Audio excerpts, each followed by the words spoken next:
Now what's this gonna be? You know how I played it all. That nigga burn it deep. All by his bread.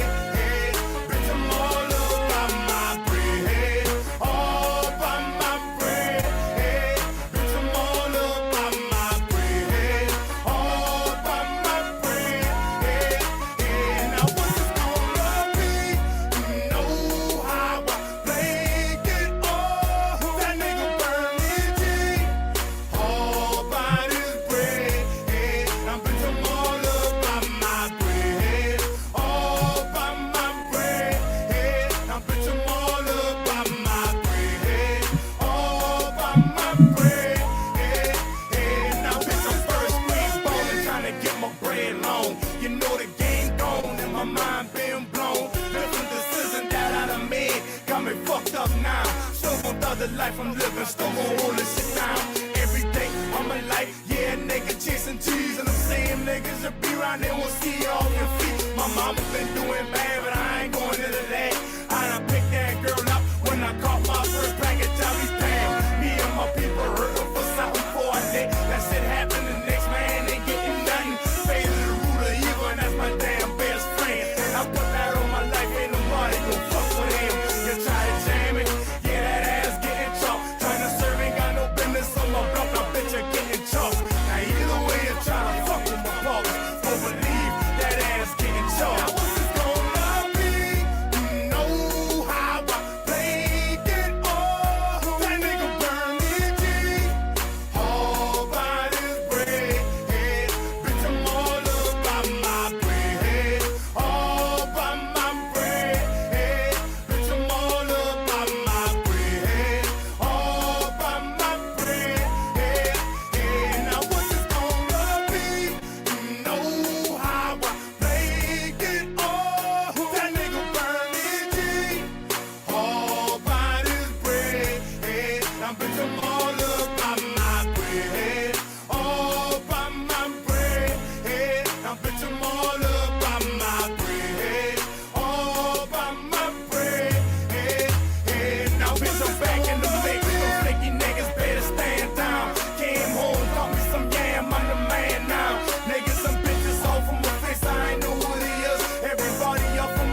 Guess what, man?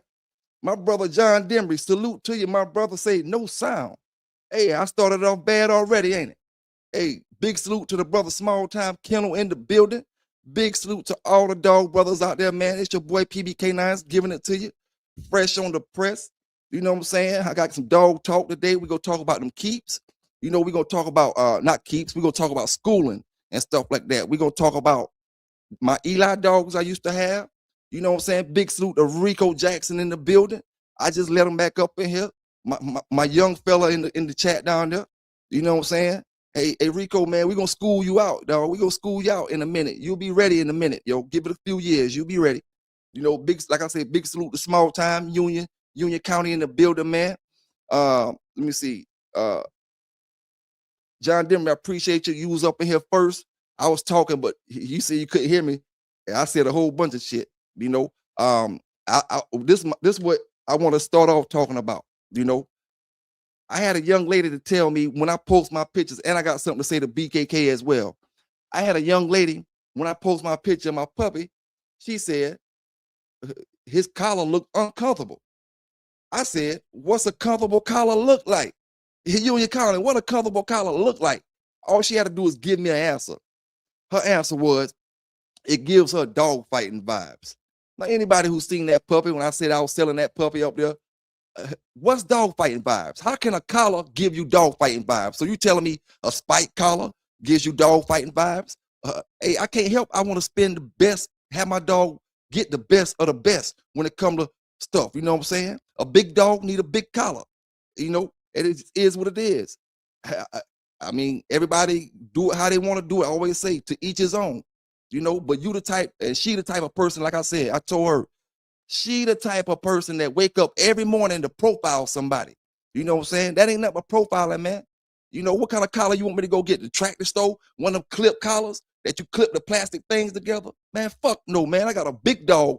I got a dog that deserves the best of the best, like I said. If I wasn't getting it from K9 Athletes, anybody who want to know, I got that one from K9 Athletes. If I wasn't getting it from there, I call Grit and Steel, or I call one of these other brothers selling collars, man. I ain't gonna get one of them bullshits that y'all walk around with, y'all tree huggers walk around with from Tractor Supply and all that type of shit. And my dog break out of it, and then I'm wondering where my dog at. You know, are we y'all tree huggers? We talking about a dog got loose and a dog bit somebody, or a dog got loose and it did this. Yeah, you keep getting loose because y'all putting them bullshit collars on them. You know what I'm saying? So, like I told her, I told her two things. I said, let me know what an uncomfortable collar look like. She ain't told me that. And I said, you know, and I'm telling her now because she may be listening. What does dog fighting vibes look like on a puppy with a collar on? You know,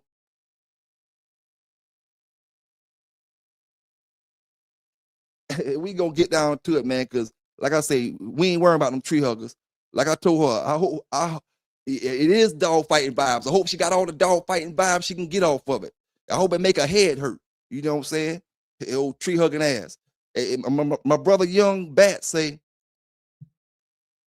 how do you think English Bull Terriers perform as a takedown breed? English Bull Terriers, I'm thinking, you know, you're talking about like the Spud McKenzie type dog. You know, even though them Bull Terriers, I don't really know me myself. I don't really know the difference between an English Bull Terrier and a Bull Terrier. I just know the ones with the long faces. But I tell you what, dog, I seen a Bull Terrier the other day. I can't remember who sent me that picture. One of my brothers in the comments. Big salute to the brother Melvin Brown. You know what I'm saying? That brother sent me a picture of a Bull Terrier. Boy, I tell you, that motherfucker look good, dog. That joker look good. You know, one of the best Bull Terriers I seen, best looking Bull Terriers I seen in a very, very, very long time. You know what I'm saying? And takedown, I think they'll do good, man. If you got you know, you can get a show dog and a working dog in any breed of dog you get. You know, so I'm thinking if you got a dog that's pretty much made to work, you know, you're gonna be good. They got a good long snout. They should be able to make a good bite on whatever the prey they going after. Whether it's a human, you doing bite work and protection work, they got a pretty good snout, you know. So, and they should be able to breathe pretty good as far as endurance and lasting and not getting tired. So I don't think you have a bad problem with a English Bull Terrier, man. Just keep them, don't let them get fat and none of that stuff. I've seen a lot of people that had their dogs super fat where they just can't work out, so just don't let them get fat. And I think you'll be, all right on that end. You know what I'm saying? Now, when it comes to schooling, we're going to do some talking about that stuff as well. Hold on, my brothers and sisters. Give me a quick second.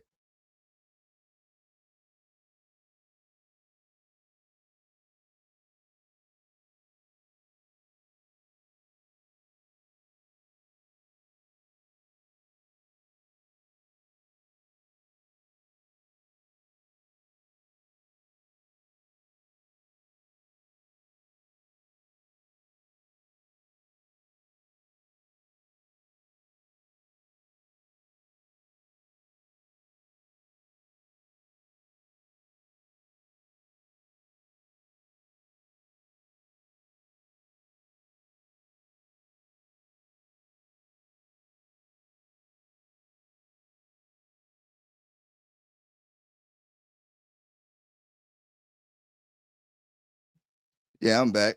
Yeah, I think your English Terrier or anybody English Terrier, man, that do good in any kind of hog hunting or any kind of apprehension work. Just keep them, slim and game to where they can work, and I think they'll be all right. You know, now big salute to my brother BKK. Hey, I appreciate you dropping down in the comments, brother. And bigging me up with the puppy. Like I always say, you got some good looking dogs as well, man. Keep doing your thing. I'm doing my thing on this end, and it is what it is. It is what it is. Now, let's talk about this schooling, man. 'Cause I seen a brother in the Facebook ask a question. He said, petting and touching your dog while schooling, which he means while you're schooling your dog, should you be, or is it good to pet him and give him his praise and talk to him while, and touch him and good boy, you're doing good. And while you're schooling them out back in the days, like I said, we talking about back in the days, nothing modern, everything back in the days. Now, I'm gonna give you my opinion on it, and I'm gonna tell you, I speak about this all the time on my show. I always say when I did my keeps and stuff like that, and schooling and different things, I'm gonna say it like this: when I'm training my dog, exercising my dog, I'm putting them in the mind frame as he's being schooled in. That's why I do my counting. If you ever heard me, I'm gonna go to different little scenarios that I do when I'm training, like getting my dog ready for his exercise. All right. Number one, muzzling. When I told you about muzzling, which means I take two dogs, I muzzle both dogs off. My partner hold one dog, I hold one dog. We let them scratch. Just let them scratch. We let them scratch 100 times with the muzzles on. Two things that do. It help them understand that we know he's gonna scratch 100 times if necessary. And also it helps kill the stomach fat. Because the dog when they hit, they growling and they trying to bark, but they can't bark because they can't open their mouth. They can breathe through their nose and they can breathe slightly through their mouth, but they can breathe through their nose. And from what I heard, it burns the stomach fat, when you do stuff like that. But I take them and I muzzle them. It's called muzzling. I don't know if I'm the only one to do it, but I'm just, let you know. So I go face my dog, take him, turn him around. He turn the other dog around. We let both dogs go. I let one dog scratch. I go pick him up real quick. We don't even let them wrestle that long because all they're gonna do is wrestle, and I pick him up. I take him back like I'm going to the corner, turn him around.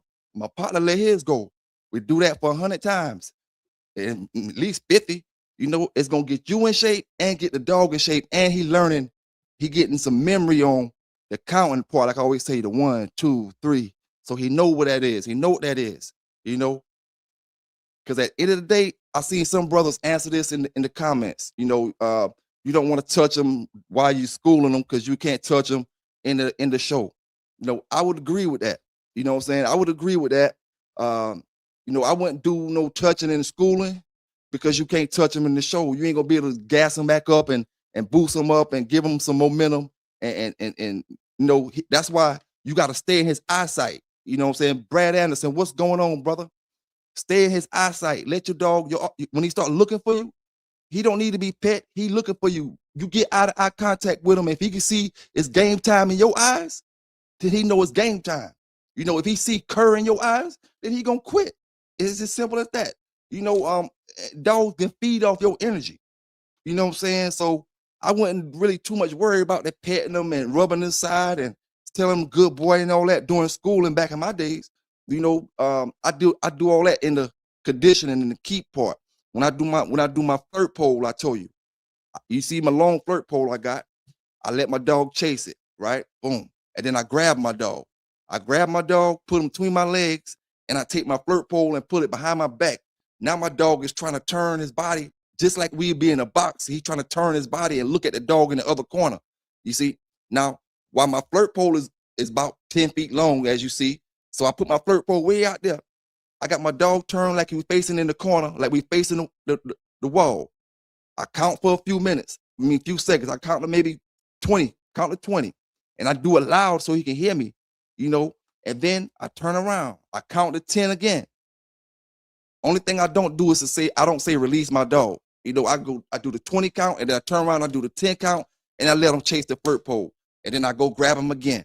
And I do the same thing. I grab him, put him to my legs, I do the count.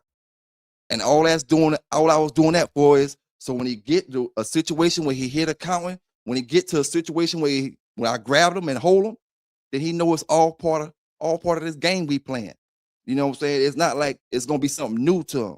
You know, so that's why I did all that stuff. It's like muscle memory, you know what I'm saying? Muscle memory. Big salute to the Shogun crew.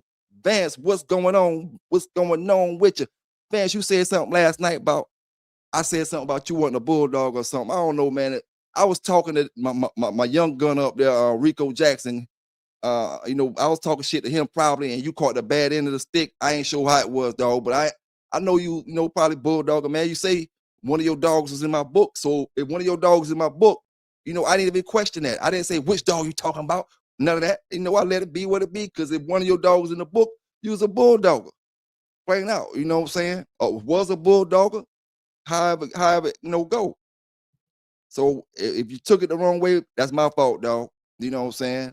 That's my fault. But yeah, everything I was doing in my conditioning and my keep, man, I count with it. And like I said, one of the most important things, or one of the most, it's fun as well, is that muzzling. You know, you wouldn't believe some of y'all dogs will stop with them 2 muzzles on. But you got to have 2 people, and you got to have both dogs muzzle off good. You know, I figured you was talking about that 357 dog. I figured you was talking about that dog, Vance.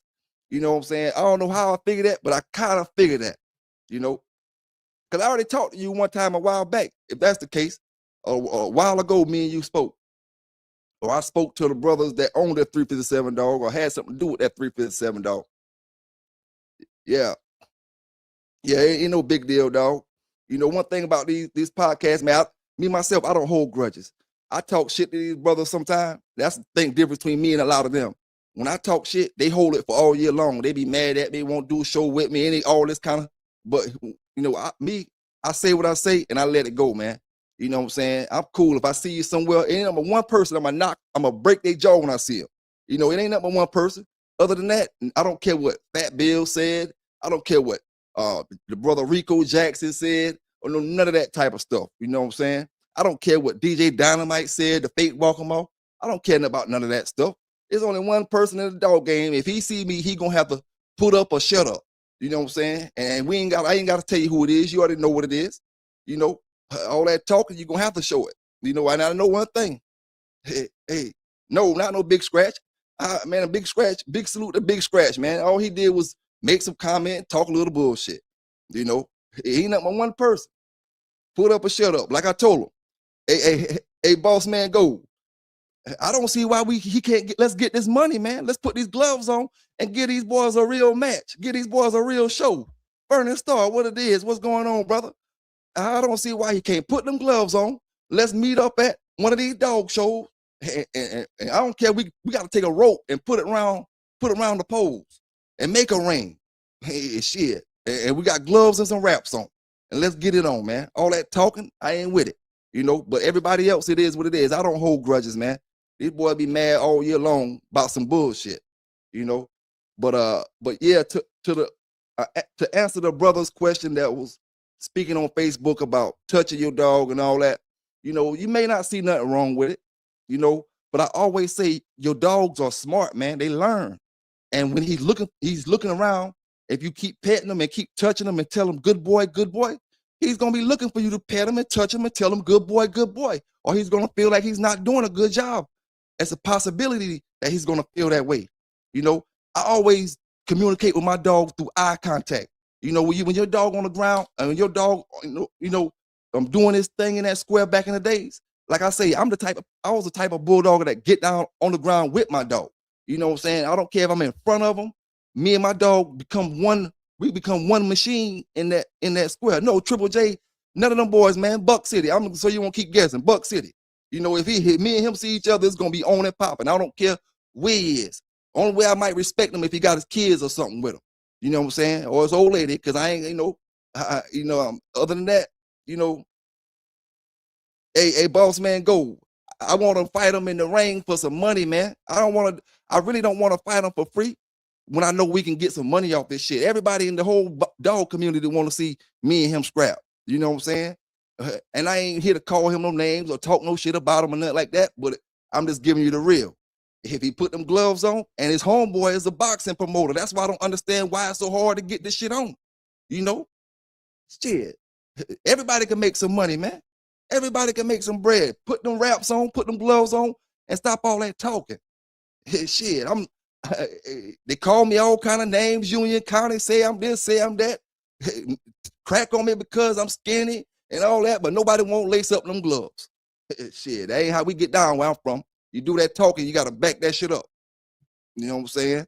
So like I say, if I ever run into him at one of them dog shows, I'm going to crack his jaw.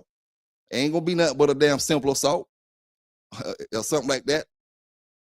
I might let him rush me and knock me down so I won't get nothing. You call the police now, I'm about to get back up and kick your ass. You know. I just can't see me bumping into him, dog, and don't do nothing.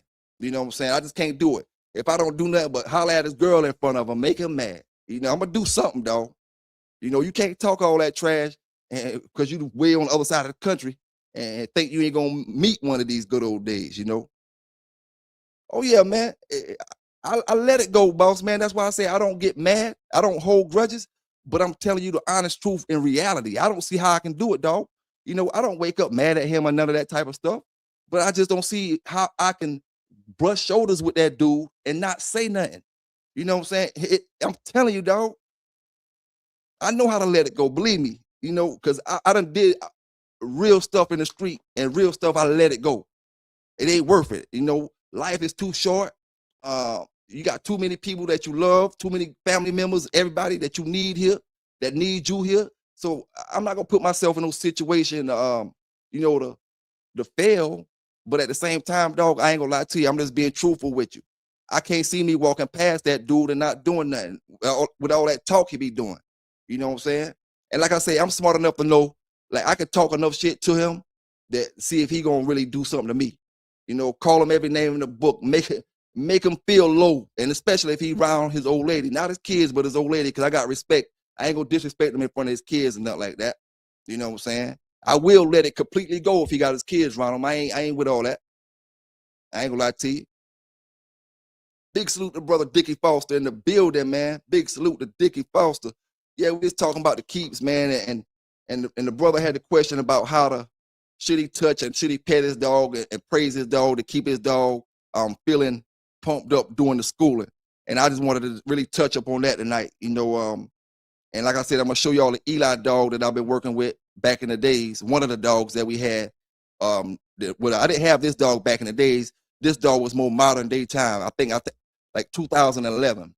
You know what I'm saying? I'm gonna go ahead and put that up on the screen real quick.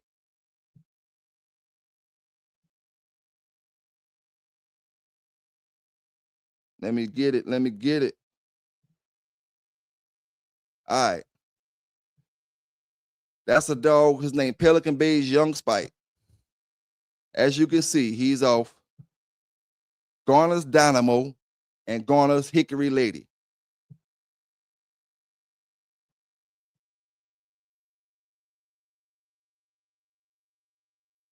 Hickory Ladies off Hickory T.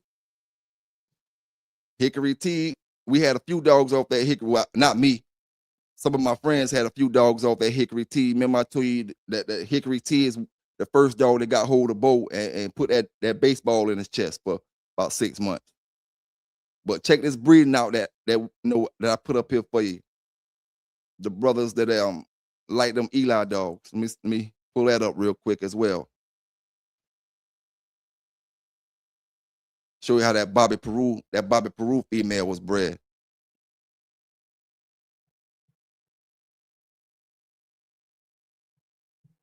A boss man gold, man. Now you can't tell me you wouldn't tune in to see 8 rounds between me and the old boy.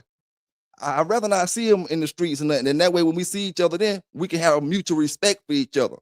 You know, because I can't, whether you win or lose, or whether I win or lose in the boxing ring, it take a man to put on them gloves. Now here go to breeding. I never did this breeding. It was just a future breeding that I was gonna do, but I never did this breeding. Lady Peru, she was off Garner's Bobby Peru and Garner's Mary Jane.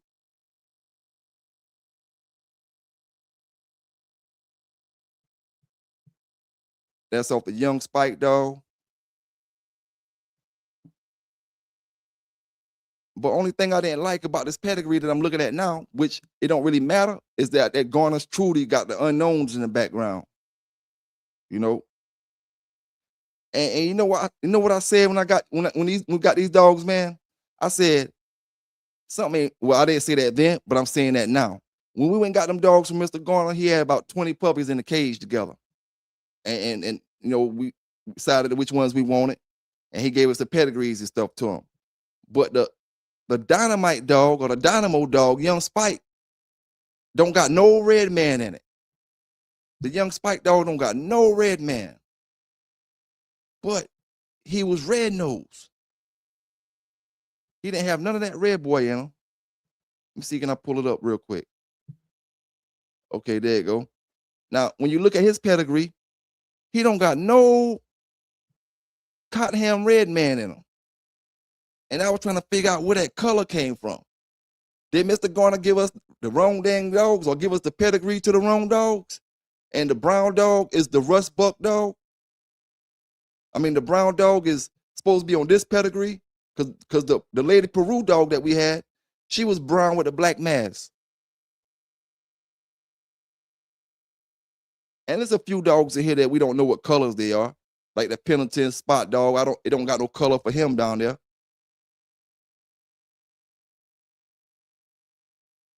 Oh, I want to say this too. I'm almost certain, because I talked to my partner today, that Garner's China Girl 2 was our dog as well. We bought 2 or 3 grown females from Mr. Garner and the dog Black Chance. Now I was talking to my partner about the Black Chance dog, and he kind of reminded me of some things. Mr. Garner said, because he told Mr. Garner he needed something to make puppies with, and Mr. Garner didn't really want to sell the Black Chance dog, because you remember I told y'all why we ain't get no puppies off of him, but the dog was old already, and I was telling y'all, why did Mr. Garner sell us a champion? But he didn't really want to sell the dog, from what my partner was telling me. He didn't want to sell him. He only sold him to us because my partner kind of begged for him.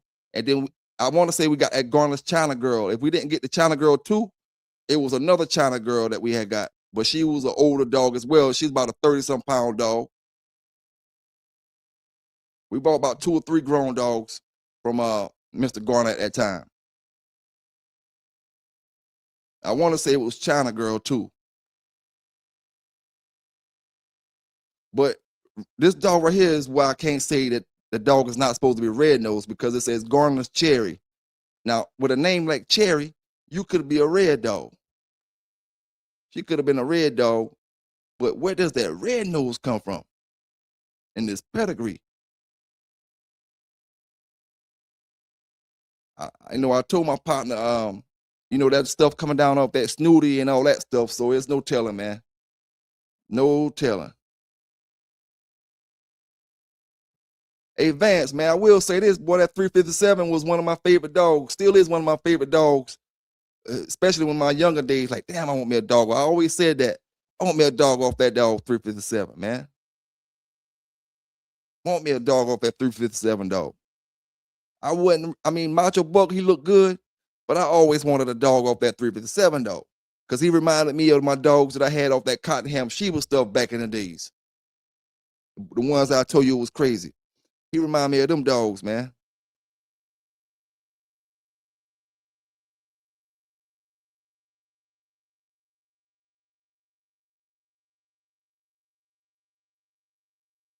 Hey, Union County, you said your buddy bred to Storm. You talking about, is that Walkmall buddy bred to a Red Storm? Or you talking about a different kind of dog?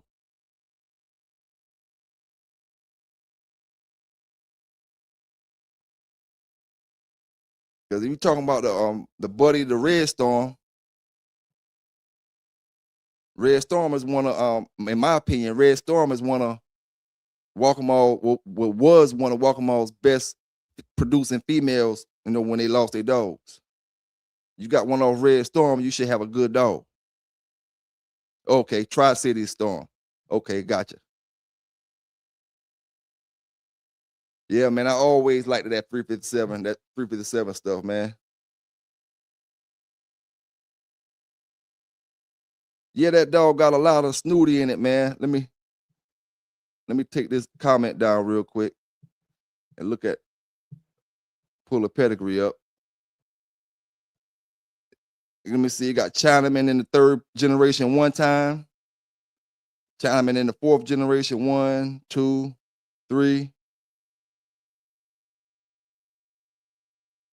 Then you got the Abernathy's right there, Molly dog with the snooty in it. On the bottoms right there. Well, that's coming from the Chinaman. That's where the Chinaman coming from.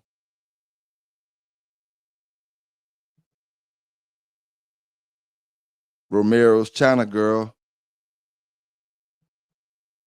That's more snooty. Oh, we got some Indian Bolio in there as well. From the Hobbs Tuffy.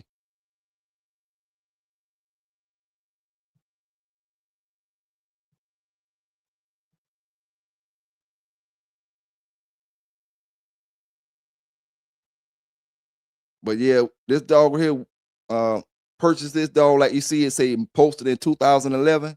That's when the dog was purchased, around that 2010, 2011 mark.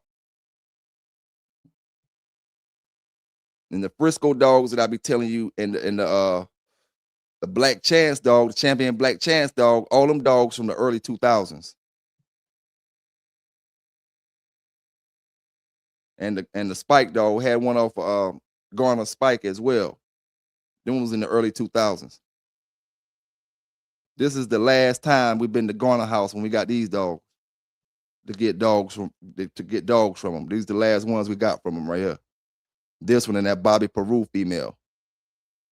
And we bred that Bobby Peru female with a dog off of Walkmall's Country. And that's the puppy I told you looked like a sausage dog. I think we sold that dog because I never seen it once it was grown. But when it was a puppy, like 7, 8 months old, it joke looked like a little sausage dog, like a Dutchin. Could have been ill as hell though.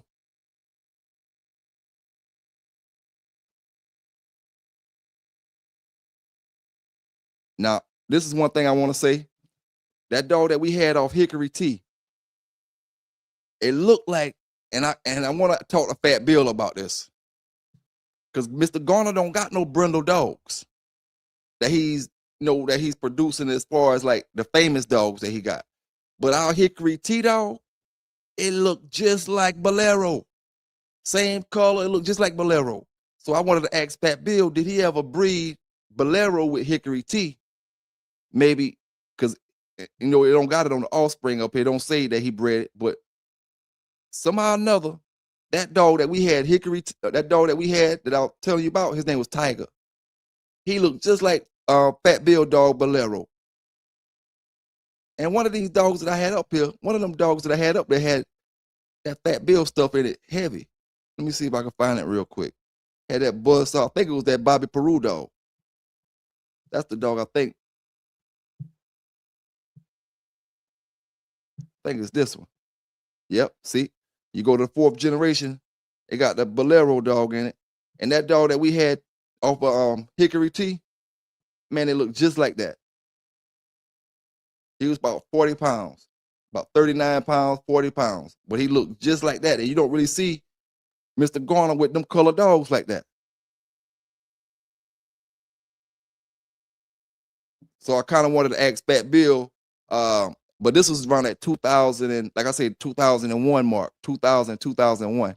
I wanted to ask Fat Bill, do he know any other breedings that he made with Mr. Garner made with Hickory Tea, or did he make anything with the Bolero dog that could have possibly been off of?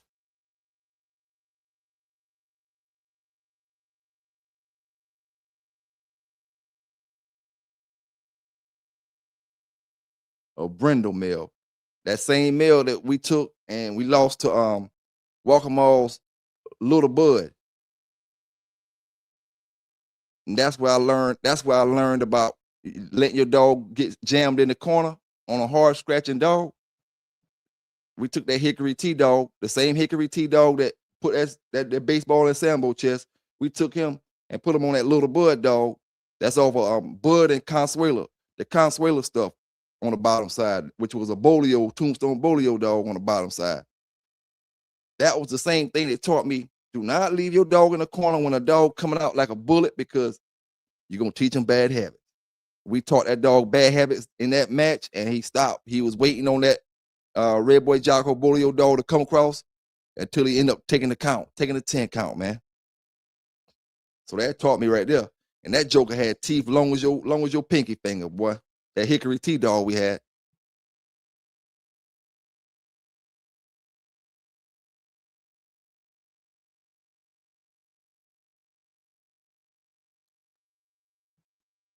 We bred that Hickory Tea dog with a white tab dog.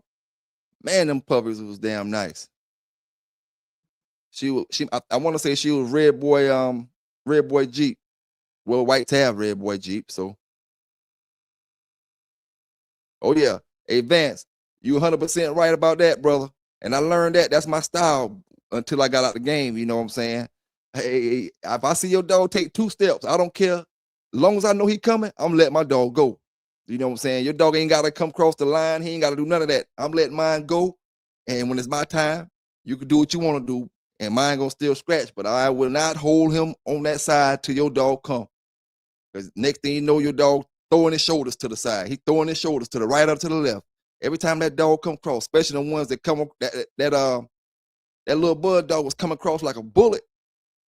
And it didn't take but 1 or 2 scratches for that dang on Hickory Tea dog to start turning his shoulders. And that turning that shoulder, that went to a count. Went to a count. You know what I'm saying?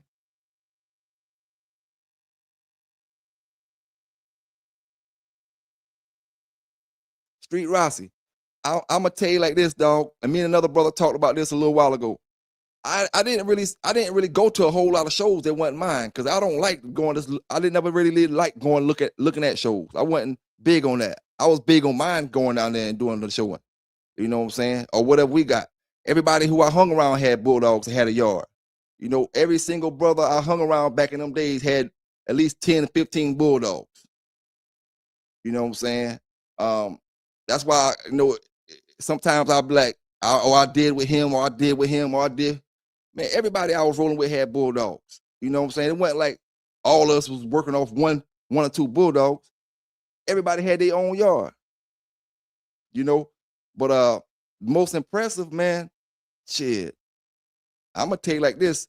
That split is, dog, he wasn't impressive, but he did the most damage in the quickest amount of time to my dog that I seen in a lot of dogs. You know what I'm saying? He bust my dog up, and my dog was a certified killer. He bust my dog up fast in the back end and swole up. I never seen a dog back end get that big that fast. It's like the blood couldn't come out. And he didn't have no sharp teeth. He had little square teeth. It's like the blood, and he only had 1 or 2 holes in my dog leg. The blood couldn't come out, and it's like his leg just swole up, swole, and he couldn't even walk after about 5 minutes. King Scrooge in the building. Yes, sir, man. Yeah, I never, I never really went to a whole lot of shows, man, that my dog wasn't involved in.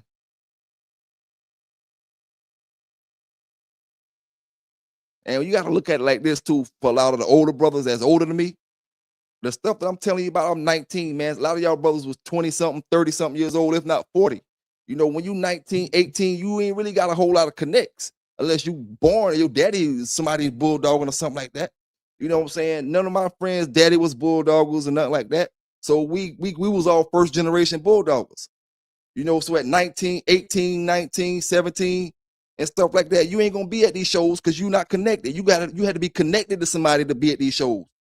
Crossroad was my first connect. I was dealing with Crossroad years before I started getting with the big giant stuff, and Crossroad, being that he was like super connected, he was super connected. And eventually, if he would have stayed in the game, I would have seen a whole lot of them. Like I could have went to the Barracuda and Fatty show when Fatty went against Barracuda. When Crossroad lost with Crunch, his dog Crunch, and like I said, I think the dog 600 beat him, but I'm not 100% sure. But he would have been my connect to go to a lot of shows. You know what I'm saying? Because he would deal with Mr. Crenshaw directly, Mountain Man directly, all them old schoolers. He was dealing with them directly. But at the time, I was still in school. So,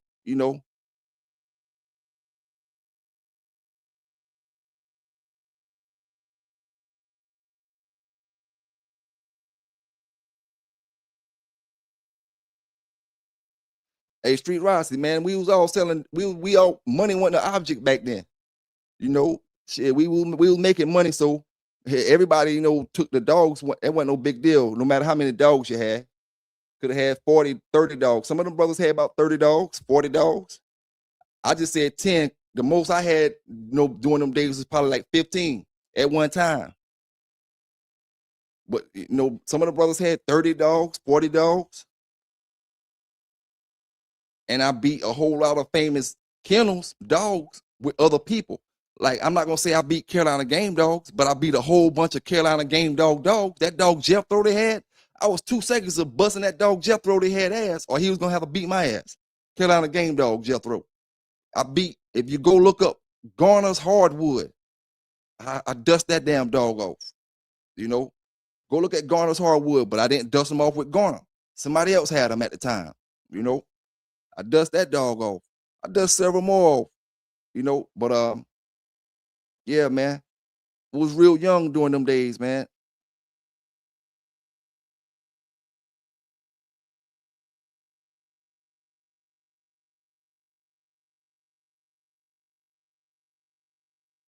Yeah, see, Burning Star, man, I didn't have no family members that was in the Bulldog and none of that type of stuff. I was the first generation Bulldogger in my family. You know what I'm saying? And pretty much most of my homeboys was like that as well in our area. You know, but we did have a lot of the brothers like the brothers Bass who had the Red Boy stuff and all them brothers. Uh, my brother that got up and gave me the interview, Mr. Raven. He was dealing with Mr. Cruz and he had that Cruz Rocky stuff and all that Red Boy Jocko stuff. Like I was dealing with a lot of people and Mr. Cloyd Puckett. But when I went to these people's houses, I was a teenager. We weren't really that same way we went studying the pedigrees. We got the papers and come home with the papers and just toss them to the side. We know they are Red Boy or we know they Red Boy Jocko or Chinaman or something or whatever, but we didn't study the pedigrees like how we study them now. You know what I'm saying? If we would have knew back then that the game was gonna be the way it is now, I would have studied the pedigrees and all that type of stuff. I would have asked Mr. Claude, oh, let me go with you to the next show. Or let me go with you when you go to the shows and stuff like that. Man, we get them dogs and we going home and we going to do our thing.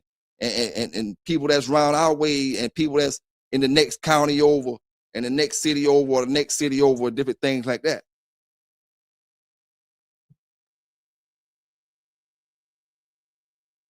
That's why I speak high on that match that I beat and Welcome in because they was the first big kennel that I beat. And I speak on that because you got a lot of old schoolers who haven't even done that. They can't say they beat Walker Mouth, but I can say I beat them, and I beat them at damn 19, 20 years old. It took a little bit of getting myself together, but I did it. You know what I'm saying? So I got a big kennel under my belt that I can say, oh, I ran them up under the mud, but I just don't got no 20 and 30 people that I could say was all big kennels. That I went into Queen of Hearts, or I went into this dog, or I went into these dogs from big kennels. I don't got that, because like I said, I was young back then. Still in high school when we was getting these dogs from Crossroad.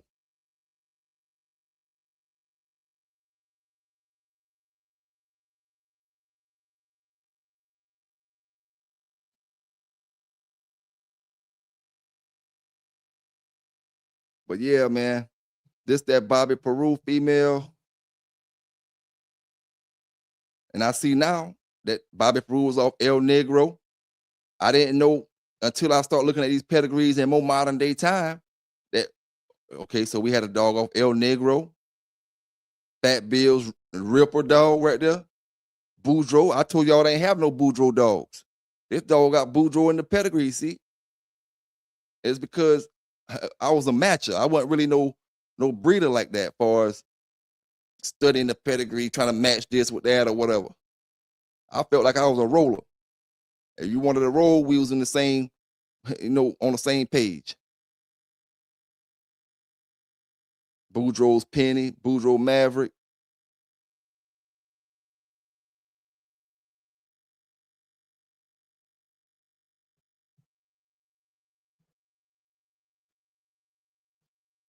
Hey, big salute to Havoc 360 out there, man. One thing about it, that cap talk, that's y'all young boys. I never came up in the game saying cap. Hey, is you lying or you telling the truth? That's the type of shit I say. That cap shit, I don't even worry about when you come with that cap shit. A lot of y'all can't take it, man. You know what I'm saying? I mean, what purpose would I have to lie? There's no purpose to lie. What would I get out of lying to you right now? If I'm gonna make up a lie, I can make up a lie a whole lot better than that. If I want to say and make up some lies and cap and all that type of stuff, I could do all that and make it sound a whole lot better with a whole lot more dogs. I'm in 11th grade. I was dealing with Crossroad. 1996 was my year I was supposed to graduate. That's the year Fatty made, not Fatty, Mayday made Dog of the Year, and Fatty then was born 1996. Champion Fatty. We had two little mates off Fatty Little. My homeboy had one named Tammy, and then he got the next one. I forgot her name, but she wasn't all that, but she was off the same damn litter. But Tammy was a beast. Off a Champion Fatty, same litter. And I guarantee you she would have made champion or grand champion. She got hit by a car probably about 8 months old. And that was my kennel partner. And Vernon Starr, man, that shit you say is the truth. That was years ago, man. Wish we had preserved the dogs. I say that all the time, dog. All the white tab dogs directly off white tab we had. All them dogs directly off Yellow Sun that we had, directly off the Jeep stuff. Wish we would preserve them. Wish we would have bred them, man, and just even have some stuff off of them now, like Mr. Garner them did when they preserved their stuff. That's the part of the game that I messed up on. I did a lot of rolling and I had fun during my days, but the breeding part is where I fucked up at. You know what I'm saying? I bred Sambo with a dog directly off Mayday granddaughter, and I forgot what her bottom side was, but it's a bitch that come from Eric. I bred him, and that bitch, she killed her puppies. The only success with puppies I had with Sambo myself was with a red boy Jocko termite bitch, and I bred him to another yellow bitch that was off that toe jam stuff. But if you know them toe jam dogs, he threw lay down dogs back in them days. There was a lot of lay down dogs. And the offspring of that litter breeding Sambo back with more toe jam dog, that particular toe jam dog, the dog had too much lay down in him, man, and not enough ability. Didn't have enough ability. This was a straight lay down dog. City Boy Kennels, what's going on? What's going on? Yes, sir, man. One thing about these dogs, to the brother that said cap again, man, if you got a cap about dogs, you don't need to be talking about them. You know what I'm saying? And at the end of the day, a lot of people's stories gonna sound unbelievable. You know, I could tell you how I trained Sambo to take a life. You know, but that might be a little too harsh for some of y'all brothers up here. I ain't gonna. I'll speak on the back streets about that. You know, I taught them how to take breath from one. I let them scratch at least 10 to 15 times to a down dog. Dog dead, I just let them scratch over and over. My partner say, man, stop it before he gets sick. He gonna eat that motherfucker. I let him scratch over and over, scratch over and over. I never worried about him scratching to a down dog. You know what I'm saying? And I ain't gonna lie to you when I say he would have DOA'd every single dog he went on because that was his style. To finish him. When you got a finisher, when they gonna finish one, you gonna either beat them or they gonna kill you, one or the other. And he was a finisher.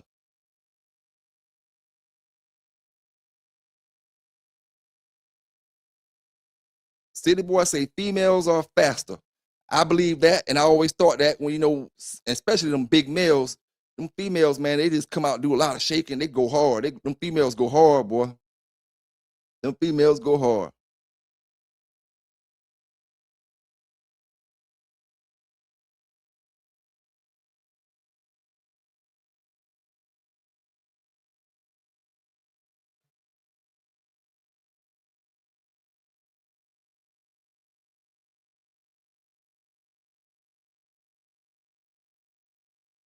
Yes, sir, man. Um, I give you the stories when I talk to the brother that owned Champion Radar. Uh, he didn't have no dogs at the time, but me and him sat on the porch. I give brothers the stories, that he gave me. He tell me to get the best male and the best female puppy I can and start my yard up from that. You know, Mr. Claude give me I give you the advice he gave me. Mr. Claude Puckett, I give you the advice he gave me. And how I met Mr. Claude Puckett was because of the dope game. You know what I'm saying? Mr. Claude, at the time, if you know where Hemingway at in South Carolina, and where I stay at over by the Conway and Myrtle Beach area, Hemingway is a nice little, maybe a 30-minute ride or something like that. I had a partner that was dealing with a brother in Hemingway on the drug tip.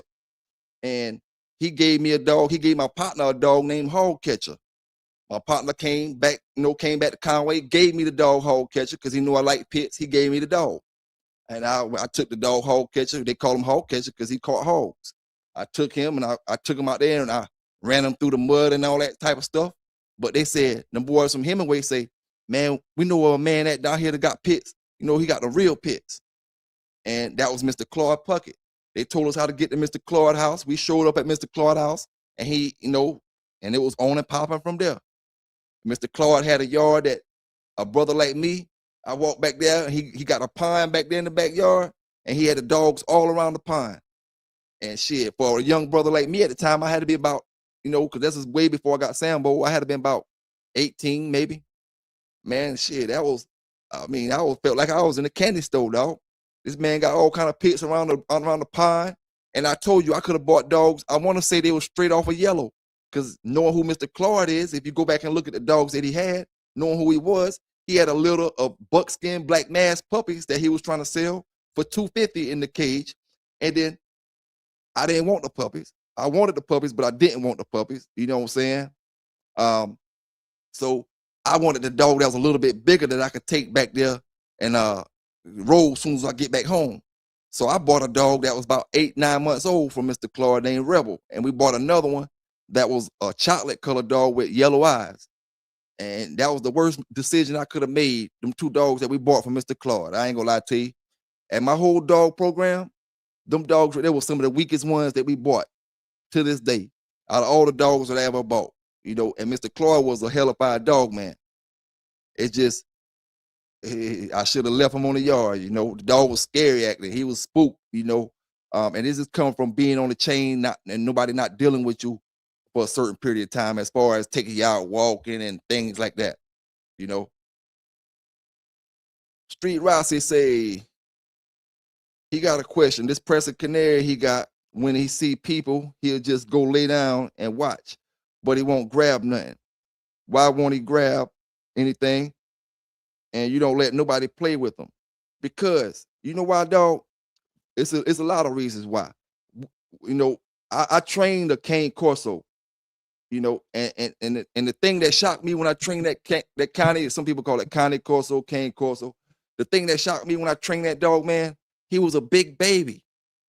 That dog, you look at that dog and you get scared because he's so big, but he was a big baby.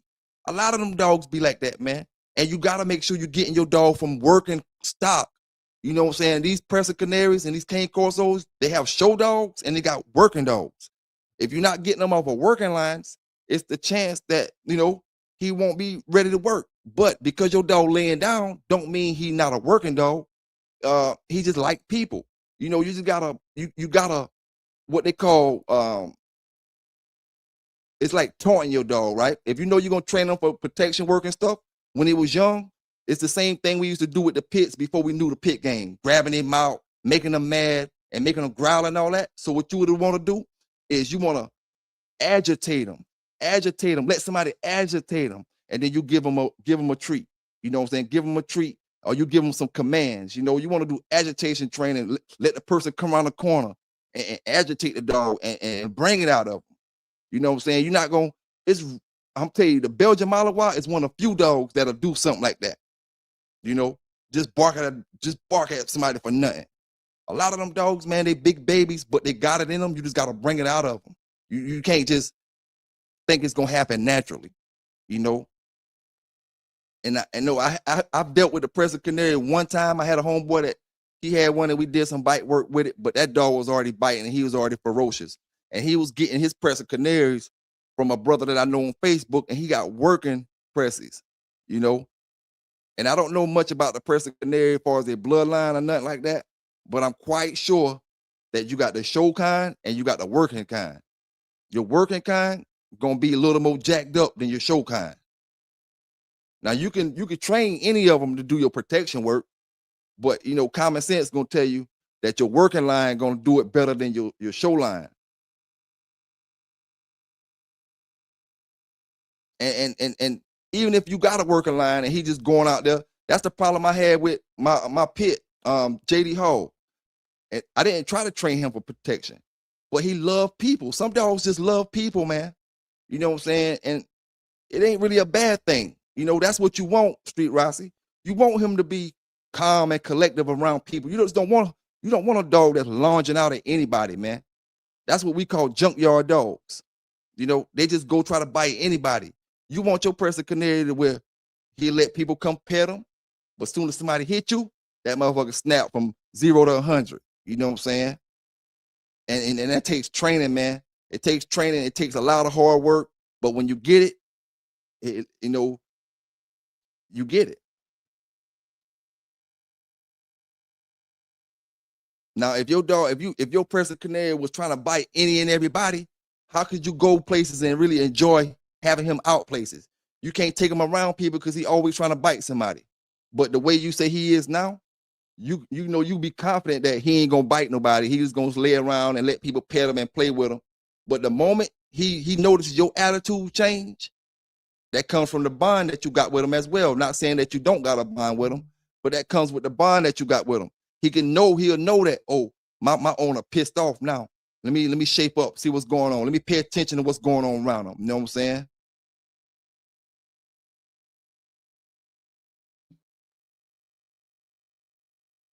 But yeah, man, I'll say, you know, just keep working with them, man. Try some agitation training. Try to agitate them and get somebody to pick at them and give them a attack command or watch him command type thing. You know, so he know when you give him that word, it's time to start getting serious. You know what I'm saying? Um, yeah, man.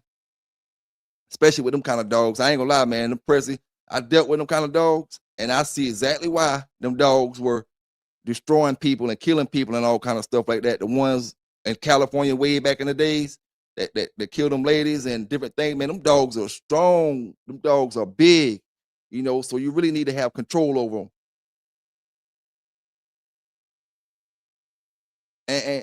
And Street Rossi, I can't see that Crescent Canary letting somebody hurt you if you train that Crescent Canary to sit, stay, downhill, and do all the stuff like that. Sit, stay, downhill, recall, By the time you get finished training that dog to do all that stuff, y'all bond gonna be so tight. Somebody come up and slap you and jump on you and wrestle you to the ground, that dog gonna do something that you didn't know he was gonna do. But now you got control over him. You can call him back and all that type of stuff. You know, and maybe the Lord working in mysterious ways don't want you to train that dog to attack nobody until you get some real obedience in that dog. You know, those dogs, you think pit bulls don't need to be trained to bite. Crested canaries and them kind of dogs are worse. You talking about a 150-pound dog jumping on you, you know what I'm saying, slamming you to the ground, and when they bite you, breaking your arm. Hey, Street Rossi, I'm gonna tell you a brother to talk to about them crested canaries. Damn, don't let me forget the brother name. He on Facebook, man. And let me think real quick, man. The brother on Facebook,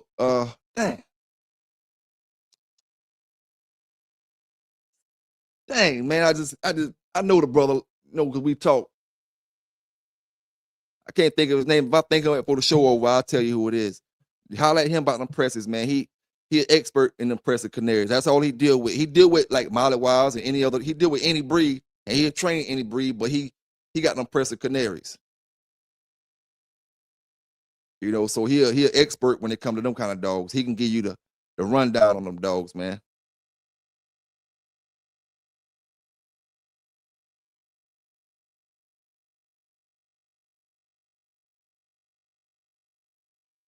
Now, my brothers out there who know them red boy Jocko dogs, tell me some things I can cross the dogs that I got. You know, because one brother done told me I could take them dogs into the Tom Garner stuff, the Chinaman stuff, the Frisco stuff, and get some hellified dogs. I did that a few times throughout my days. But what's some other dogs that we can cross them pure red boy Jocko dogs to, and get some heavy working dogs?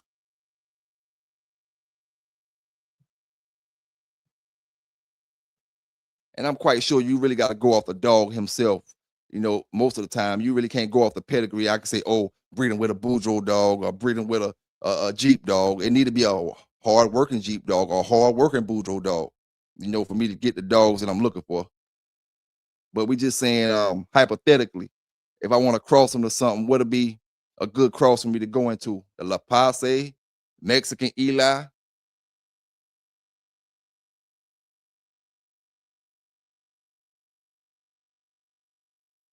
Hey, the pit bulls is the only dogs that the show dogs and the working dogs is the same damn dogs.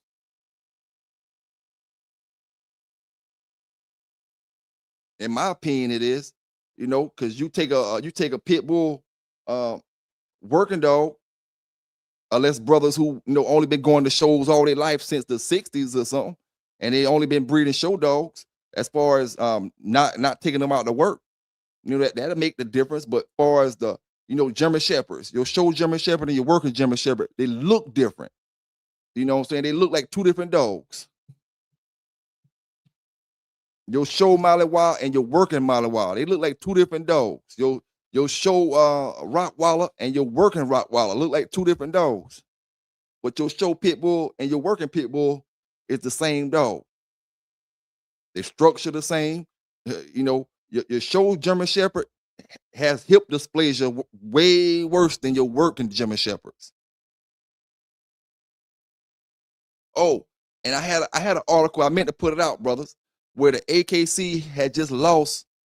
They just lost it's something about a lawsuit that was pending with the. No matter of fact, it was Peter. Peter lost a lawsuit with the AKC. Some kind of lawsuit they had about dogs breeding them Frenchies and them small dogs like that, and they breeding them where they unhealthy. They body ain't they just short legs and short bodies, and they can't breathe good and different things. Like it was kind of lawsuit. I'm gonna speak about it on one of my videos because I don't want to talk about the wrong thing and say it the wrong way. But it's some kind of lawsuit that Peter and the AKC had, and I want to say it was Peter that lost the lawsuit, and it had something to do with them Frenchies and them small dogs like that. Hey Vance, man, I ain't gonna lie to you. I like them buck dogs, man. I ain't gonna lie to you. I like them buck dogs. I really didn't have a lot of buck dogs when I was young, but I like them. I had a few of them when I got older. I wish I would have had a chance to get some of Mr. Gaston dogs more than I did. I only had one Gaston dog throughout my days. No Street Rider, it ain't D-Berry. Um, damn man, what's that brother name? I'm gonna look at my phone. I'm gonna look at my phone while I'm talking to y'all real quick. I'll get it for you, Street Rossi. Cause that brother on my Facebook timeline, and I just can't think of his dang old name.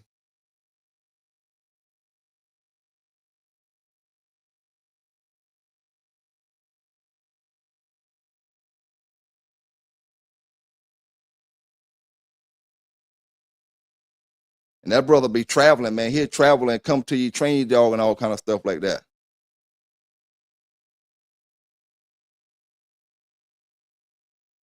Hey, you know what I liked that 357 dog Vance back in the days, man? Like I said, I was a youngster, but I see how long that dog was. As far as he wasn't no real stocky looking dog on the picture. I'm talking about that one. I never seen him in person. I only seen him in that picture. But he had a nice long muzzle. I like a dog with a long muzzle. You know what I'm saying? He had a nice long muzzle, and he just reminded me of them Cottenham dogs that we had.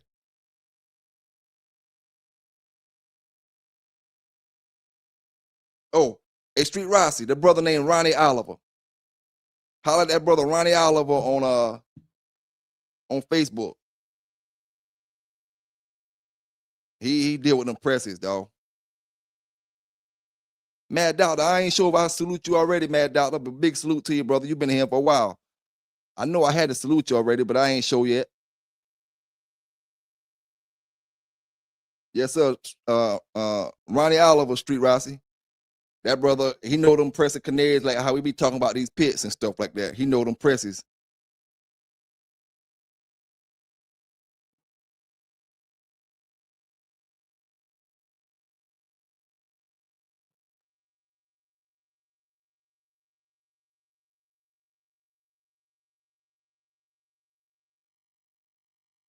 Hey, Street Rossi, another answer to the question you asked me earlier about the most impressive.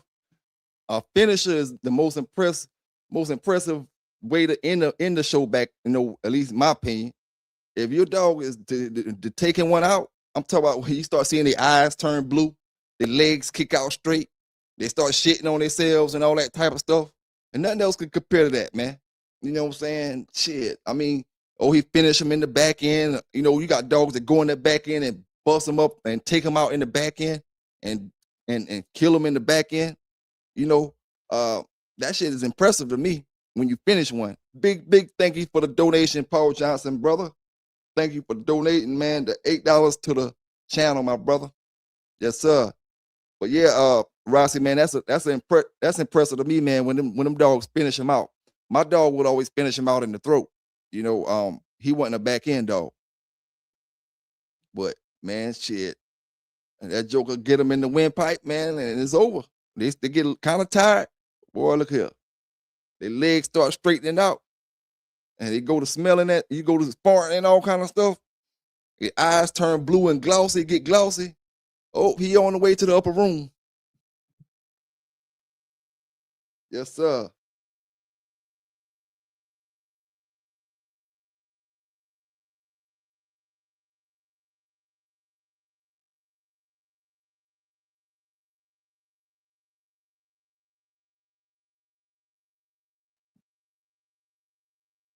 Boy, I bet you if y'all could have got that dog off that Cruise Rocky stuff with that 357 stuff, boy, that would have been something good, Burning Star. And back in them days, everything was close. Everything was coming off of the main dogs and stuff like that.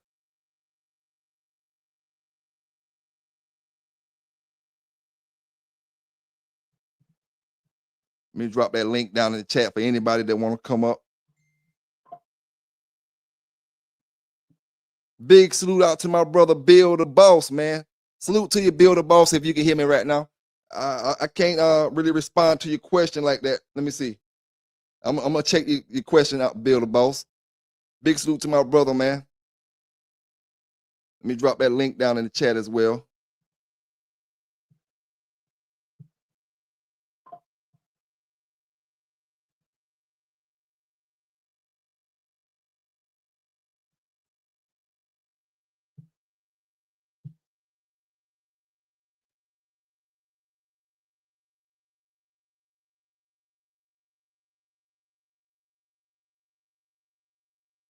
Bill the boss asked me how much I charge to cut his dog toenails.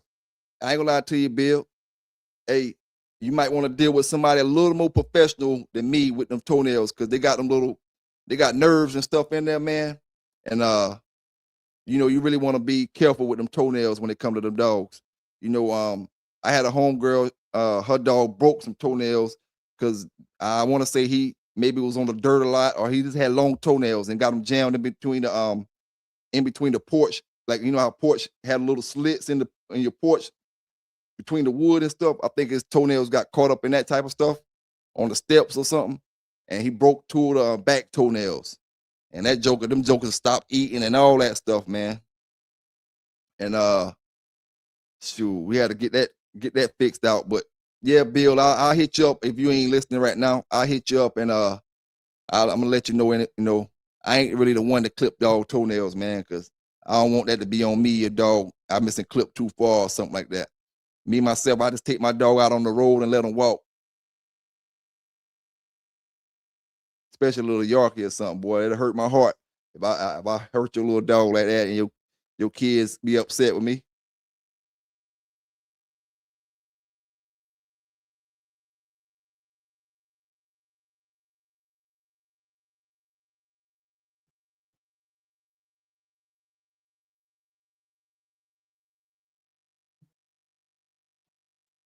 I ain't gonna lie, man. I should have went to I was gonna go to take some classes for vet tech one time, but I should have went ahead and took me some classes to be a groomer, because there's some money in grooming them dogs. Especially nowadays, they be painting them all different colors and all those things like that. I probably would have made more money grooming than I would on vet tech. Vet tech, I could probably work as a vet technician, but I'd probably been based on. I probably wouldn't have had no super high pay grade. It might have been minimum wage or something, but I'd have been a technician. But that grooming, you can set your own price.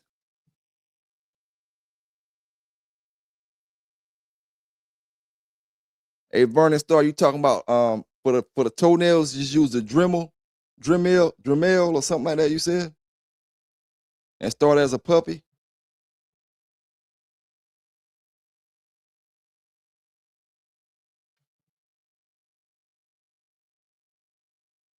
Casino Life Prez. Man, the best thing I seen that Red Boy Jocko go to was some Jeep stuff. Not just talking about with Sambo or nothing like that. I'm talking about in general. If you got a heavy bred Jeep dog back in them days, whether it was White Tab or Ramrod, the Ramrod stuff, this heavy Jeep Red Boy Jocko, it was a hell of a cross.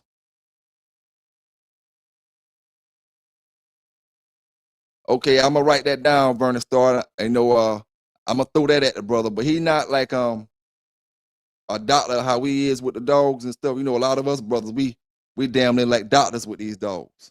He not like that, I don't think.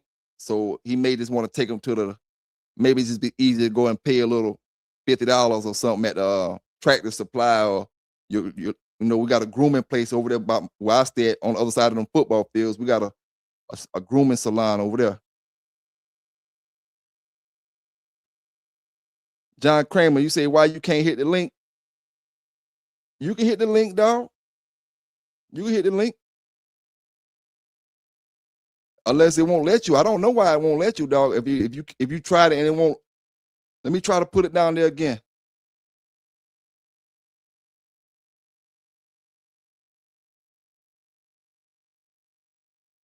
Man, if we could have bred them Tom Garner dogs we had with a lot of that Red Boy Jocko stuff, that's why I say, Vance, we fucked up. Me and a lot of my partners around me, because we was all about the same age.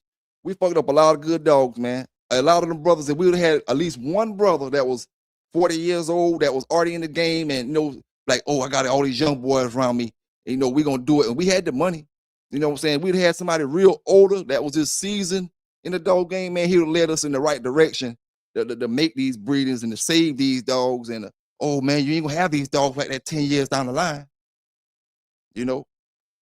Um, just want to roll, man. Just want to roll, want to roll, want to roll. Man, listen here, dog. John Kramer. John Kramer said, I don't want him to hit the link. I don't know what you're talking about, dog. I don't got no reason for not want you to hit the link unless you come up here and ain't talking about dogs. If you ain't talking about dogs or you come up here to talk about me, I mean, that might be the reason. Like I say, the Lord working mysterious ways, you know. But I ain't stopping you from hitting the link, dog. But just don't come up here talking about no bullshit, you know. But I mean, I ain't got no reason for you not to come up here.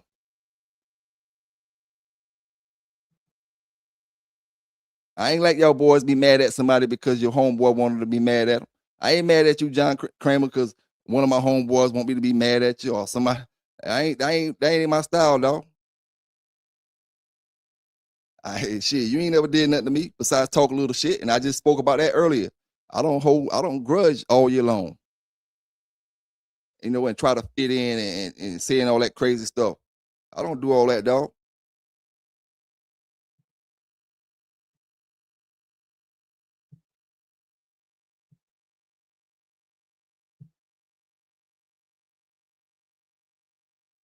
To my brothers that watch boxing, we see Tyson Fury won tonight. He called out AJ. I think AJ and Deontay Wilder gonna fight before him and Tyson Fury gonna fight. I think Eddie Hearn say AJ gonna fight Deontay Wilder as a warm up fight before he fight. I want to say Tyson Fury maybe. Oh, I couldn't believe Regis lost it. Well, I mean, I couldn't believe it. Regis lost to Conor Ben as well.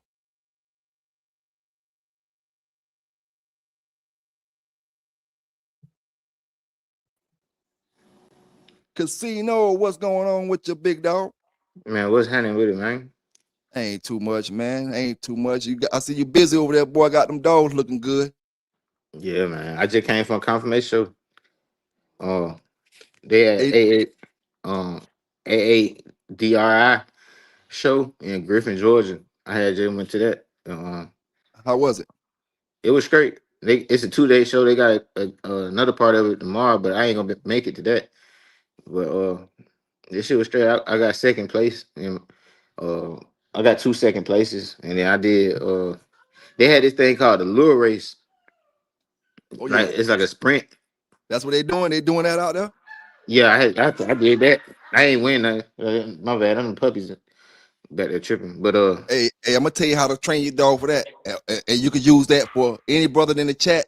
See, I'm gonna make a video about it, and then you can understand it a little bit better.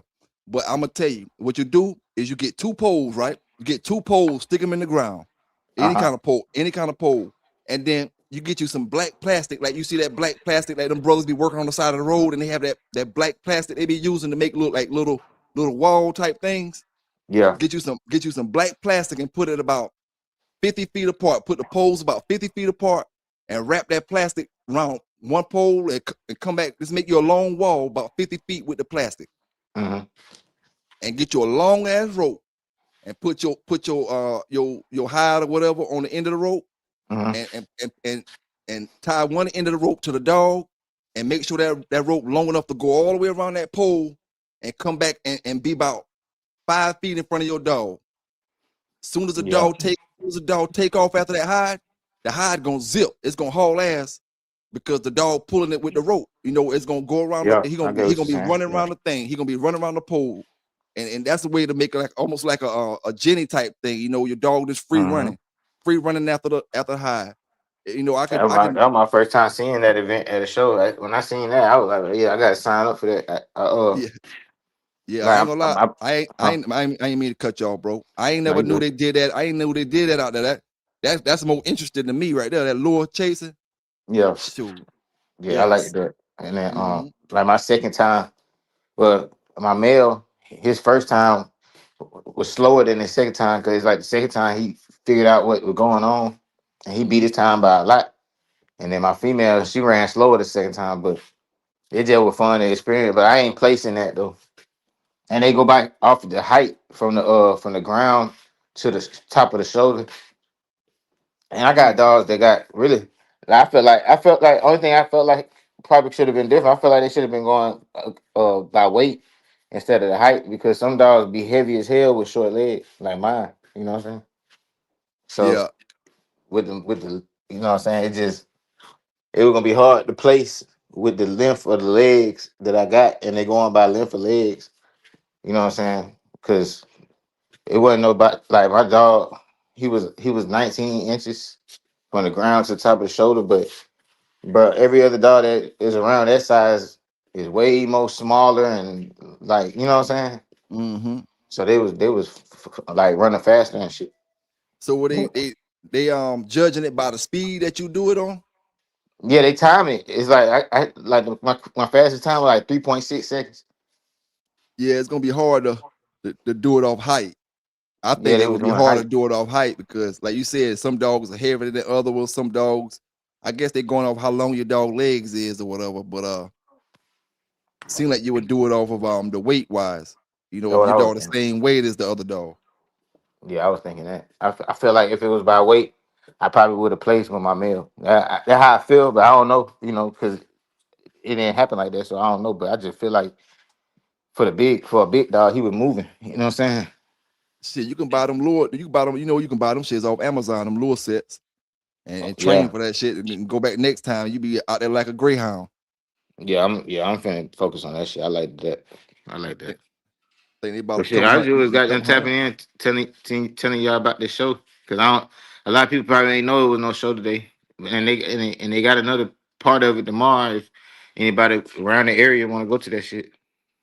Yeah, I had a few people telling me about ADBR shows in about a little, probably a few miles from Atlanta or something like that. Yeah, that's what it was. It's AADRI, like it's like All American Dog Registry International. I think Okay, that's what it is. So yeah, but man, but it you was a don't nice little event, huh? had a good crowd out there. Yeah, it was decent. People out there. It was, what I'm saying, it wasn't huge, but it wasn't like dead either. You know what I'm Yeah, yeah, saying? yeah, Yeah, it was yeah. straight. That's something Twin them said last night on their show, man, that I really agree with. Man, it should be 500, 600 people at these shows, man. You know what I'm saying? It need to be more packer.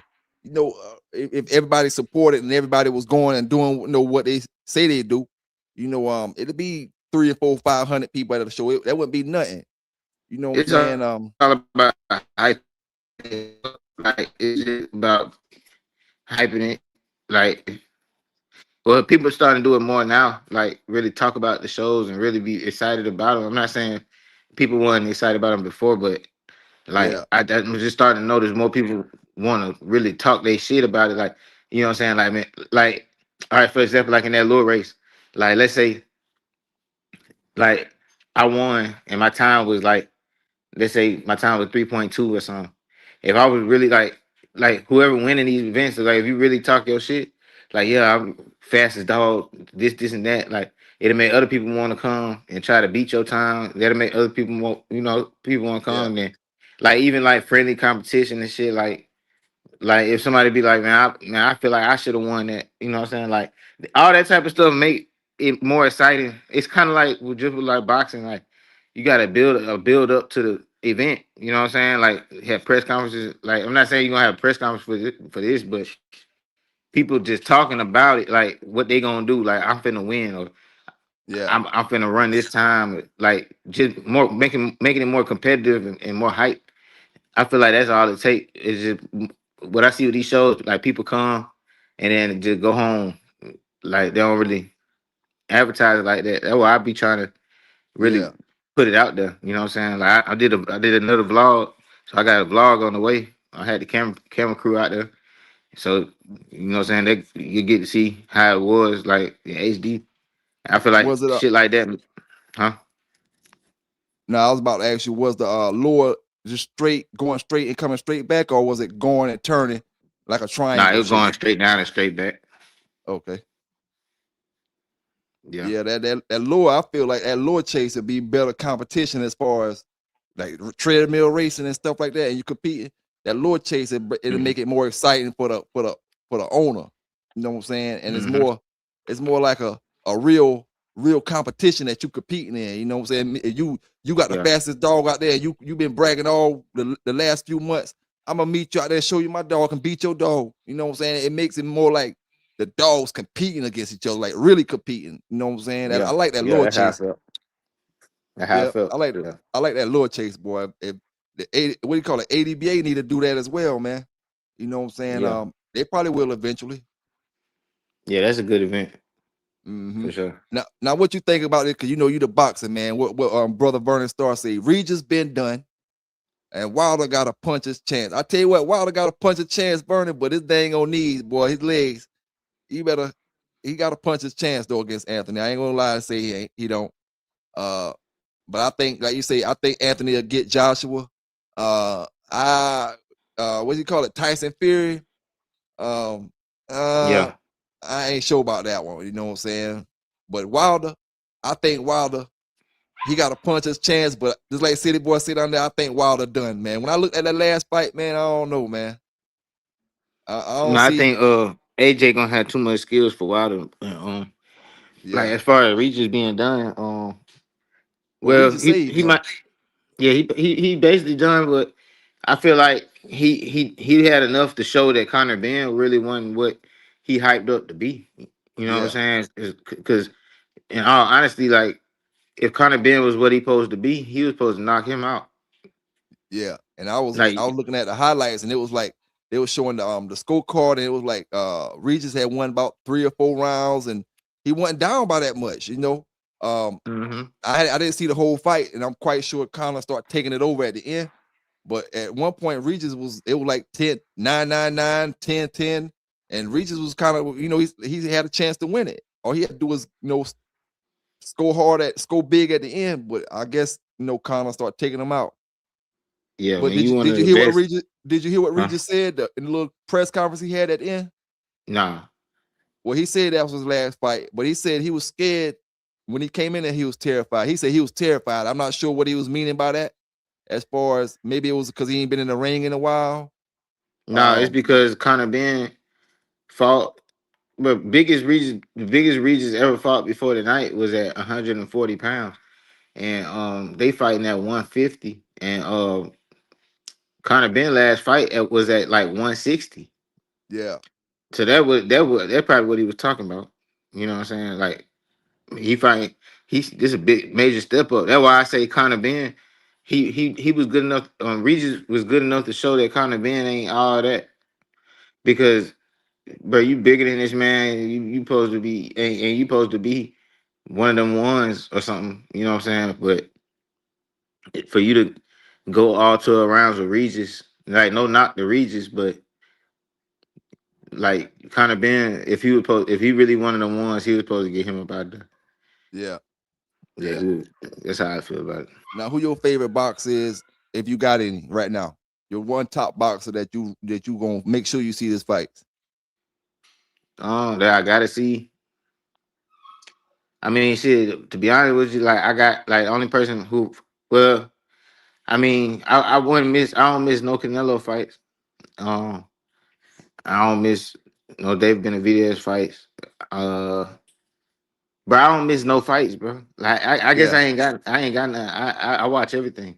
I watch All all right. the Now, boxing. so Yeah. what you think about Floyd? You think he's scared of Pacquiao? That thing that's going on now, they saying he took the money and he shit Netflix. They saying he scammed Netflix, and why Pacquiao Man, gotta beg him to fight a man, I real fight, mean, not an expedition, because not an he expedition. got that 50-0. He got that 50-0, and he ain't trying to mess it up. And I don't. I mean, he might not be scared of Pacquiao, but he realizing that he ain't who he used to be. Probably.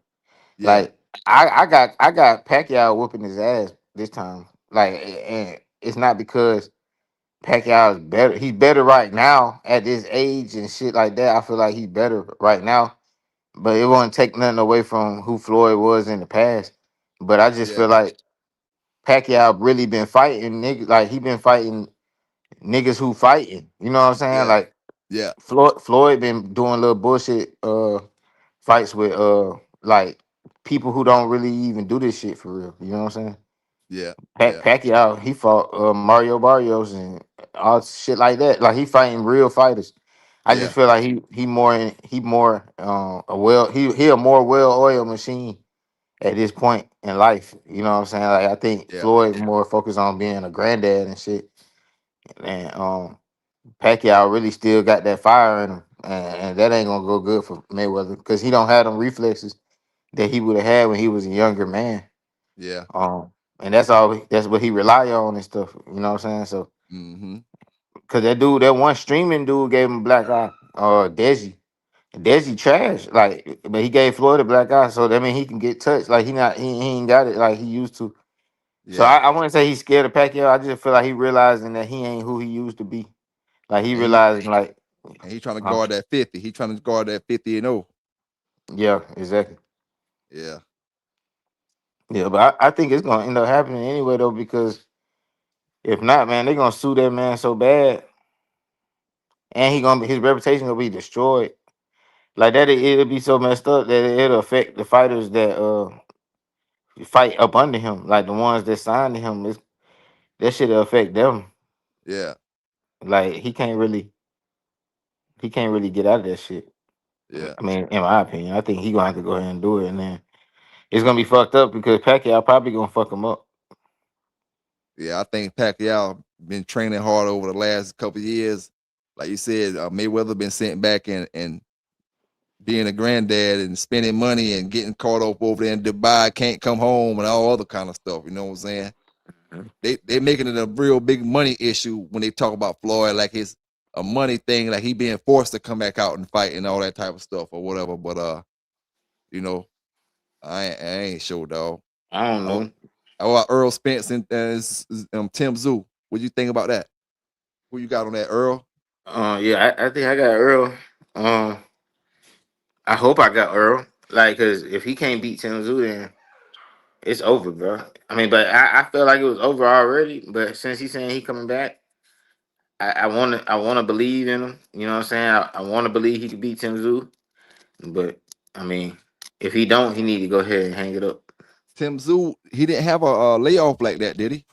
Tim Zoo No, fought but not too long ago. he been getting his ass whooped though. Okay, Like, okay. but he been winning. He won his last two fights, but not like in dramatic fashion. He just basically just won the fight, but he got knocked out by Murder. Then he got knocked out by well, no, he ain't get knocked out. Well, yeah, he got knocked out by Sebastian Fedora. And the first time he fought Sebastian Fedora, he got his head split and he was bleeding all over the place. I feel like that took something out of him. Like he been taking a lot of damage. Like Tim Tszyu been taking a whole lot of damage. So I just feel like Arrow should be able to handle that. And if he can't, then he definitely done. You know what I'm saying? Because he ain't Yeah, nowhere. That would mean he nowhere near what he used to be. You know what I'm saying? yeah, yeah. Yeah, Mhm. I just lost faith in old Earl Spence because he just been gone so long. And then the last time we seen Mhm. him, you see how he was looking last time we seen him in there against old Crawford. But Crawford make anybody look like that. You know what I'm saying? That's But how I feel too. Like I feel like he could beat a lot of dudes still, but I gotta see how he looking because that layoff, bro. He been gone for 3 years, but that's a long ass time. yeah, that's how long he been gone. 3 years. 3 years, bro. Like I ain't gonna lie, you let somebody beat you so bad that you be gone for 3 years, bro. I don't know. Yeah, It's hard to believe that you really still got it. You know what I'm saying? yeah, yeah. Hey, now that fight right there, Vance. I'm glad you said Boots because he was a name that people was calling out, but nobody want to fight him because the risk ain't worth the reward, is what they saying with Boots. It's like they saying he he not the selling the tickets like some of the people, and they gonna risk losing to him. And he ain't a big. Some people say he a big name, but that's why I guess Terrence Crawford not talking about fighting or wasn't talking about fighting him because he ain't. I could. It's a chance I could lose to him. I don't feel like I'm gonna lose to him, but he's a good fighter, and he not a real big name like that as far as like Earl Spence and them boys and Canelo and Mayweather and the rest of them boys. But Boots got a fight coming up though, don't it? Yeah, he fighting Xander Zayas. That should be a good fight.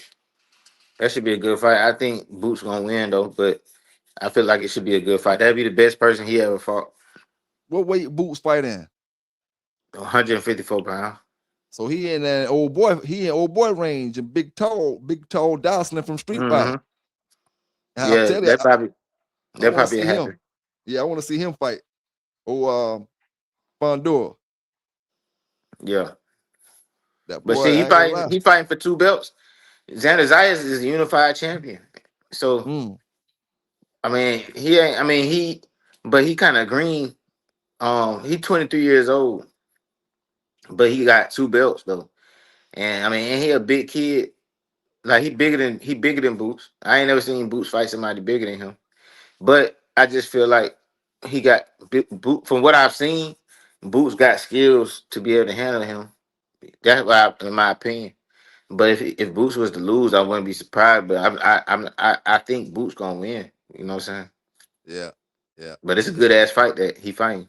That's a good fight. That's his first. It's his first real fight, like where he fighting somebody that people know yeah, and you know what I'm saying. Like this is it can be. It got the potential to be his like his coming out party. Like everybody gonna get to know him if he do a good performance in this fight right here. Everybody gonna know him. And then they fighting in the Barclays, I think, okay, or Madison Square Garden, or one of them. Uh, it's gonna be big, you know what I'm saying? So if he show up and show out, he gonna be people ain't gonna be able to say he high risk, low reward no more. yeah. Man, I Yeah. ain't gonna lie, man. I seen Vernon say something about weight bullying in one of them earlier comments you made. I think, man, a lot of them brothers, man, they do things that them fighters like Sugar Ray and them ain't really. You ain't really hear about them boys talking about, oh, I weigh 150 pounds, I can't fight him. He 145 or he 100. Them boys were fighting each other, man, back in them days. Them boys wasn't there and going running from the loss. Like everybody trying to be like Florida and keep the zero on their record. And they wanna duck and dodge and But all that type of I think the stuff, people man. that's ducking and dodging is the ones that ain't that liked in the first place. Because to be honest with you, if people don't like you, you better keep your O. Yeah, yeah, Like if people don't like you, if the only reason people coming to see you is because you got an O, then you better keep it. yeah, Because I mean, once you lose your O, if you're not excited, then it's like shit, you know. So it's kind of like I think they playing like keep away with their O. Like it's like they some people, the people who really be trying to keep their O, be them fighters that without that O, they don't really got nothing to talk about. They don't put on exciting performances. People don't yeah, really like them. You know what I'm saying? So they gotta yeah, have it because they're gonna get thrown in the trash if they lose. Everybody gonna laugh at them and be like, "I told you the nigga was this and that," and then their career basically gonna be downhill. But them exciting fighters, they'll fight anybody, bro. So, like to be hey. honest with you, bro, Yep. Now look at that. Look at that with the names I just called out just now. All them boys got losses, man. But you think Shakur Stevenson or maybe somebody else who got an O. Floyd got an O, but a lot of the people like Roy Jones, he loves saying Floyd couldn't beat Sugar Ray and them boys, boy. You got yeah, Roberto Duran, Sugar Ray Leonard, Marvin Hagler, and them boys like that. They all took losses. But right. you put them boys pound for pound in front of Shakur Stevenson, which got a 0. I don't know if he can beat any of them boys, man. I ain't gonna lie to you, them boys was fighters, and they all had losses, but that didn't take away from their greatness and the stuff that we talking about them right now today. We talk about them like they got a 0 on their record. Yeah. Tommy Hearns and them boys. You know what I'm saying? We talk about them boys like they got zeros on their records, but they took But you know what it losses. is They too, gave they though. gave Them good dudes back fight. then. Oh, I ain't mean to cut you off. I was Now gonna you say good. what you were saying. Like there was real fighters. That's really what it is because a lot of these fighters now that's protecting their O, they real sportsmen. Like they're not really fighters. They sportsmen. Like they really playing the sport of boxing. Like Yeah, yeah, they keeping score in their head and shit. Like they not coming in with the mindset of I'm finna whoop this dude ass. Like yeah, they coming yeah, in with the mindset of I'm finna win this boxing match. yeah. You know what I'm saying? They're not really trying to Hmm. hurt nobody. They just scoring points and keeping the score in their head. You know what I'm saying? Yeah. Doing what they got to do to win the match, which is cool. You know what I'm saying? But that's the biggest thing I feel like separate the fighters of today from the ones of the past. Like the ones of the past, they was really trying to hurt somebody. You know what I'm saying? Hey, now, brother Vance said he'd take Shakur over hands of stone. What about you? Oh man, I don't know about that, boy. I clear. I might say Shakur because he can, like you just said, Casino. He can take that score. do them jabs. He can sit back. He can run from it. But boy, if Yeah, it get down and dirty and get muddy in that ring and get hey boy, I don't know, hands of stone. I don't know, man. Them boy, yeah, that's a good fight. I mean, Shakur he got the potential to beat a lot of guys because of his defense. So I mean, I ain't saying that ain't a bad statement. You know what I'm yeah, saying? yeah, He yeah. could like I You ain't can saying I'd pick him, but you can bet on that fight there. You can bet on yeah, it. it's a good fight. I mean, Duran versus Shakur would be a good fight, bro, because Duran he gonna bring the punches and Shakur gonna dodge him, Yeah. and shit, it's gonna be all. It's gonna be a lot of anticipation on if Duran can catch him because we all know he not finna outbox him. So Hey, he caught you know, Sugar Ray. He caught Sugar Ray now. yeah, that's what I'm saying. If he could catch Sugar Ray, he could catch Shakur Stevenson. Yeah. Because one Nah, thing I about think he can catch him. yeah, It's still a question. What make a good fight is the question. Like the best fight be when. I mean, you gonna always pick a side, but you ain't ever that confident, bro. Like when you ain't that confident in who gonna win, bro, them be the best fights. So yeah, like even if somebody felt like Shakur would beat Roberto Duran, like they ain't gonna be just super confident about that shit. They gonna yeah, just be kind of it's gonna be some shit like, okay, let's see. And that's how people come and see the fight because it's like, damn, I gotta see that shit. You know what I'm yeah, saying? yeah, Hell yeah. yeah. That every fight you could take either one. I wouldn't say you was a wrong. You're gonna lose your money if you took Duran, or if you're gonna lose your money if you took Shakur. Right. It's gonna be a fight, but I don't think it'll be a bloodbath.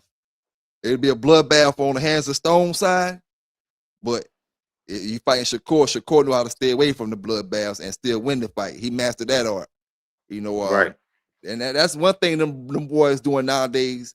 They gonna be less brothers that talk like what my man named Riddick Bowe and them boys.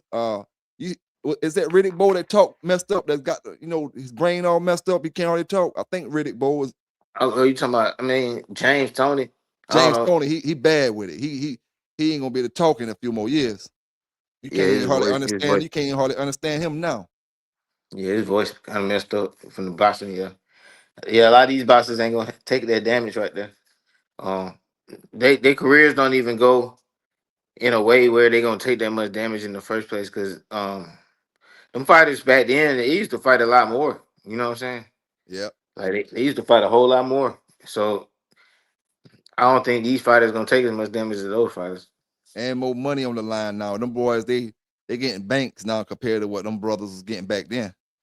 Yeah, yeah. Them boys, They can pay. They can pay for coaches to do specific shit. You know what I'm saying? They can really improve on their skills. They can really like the medical resources that they got.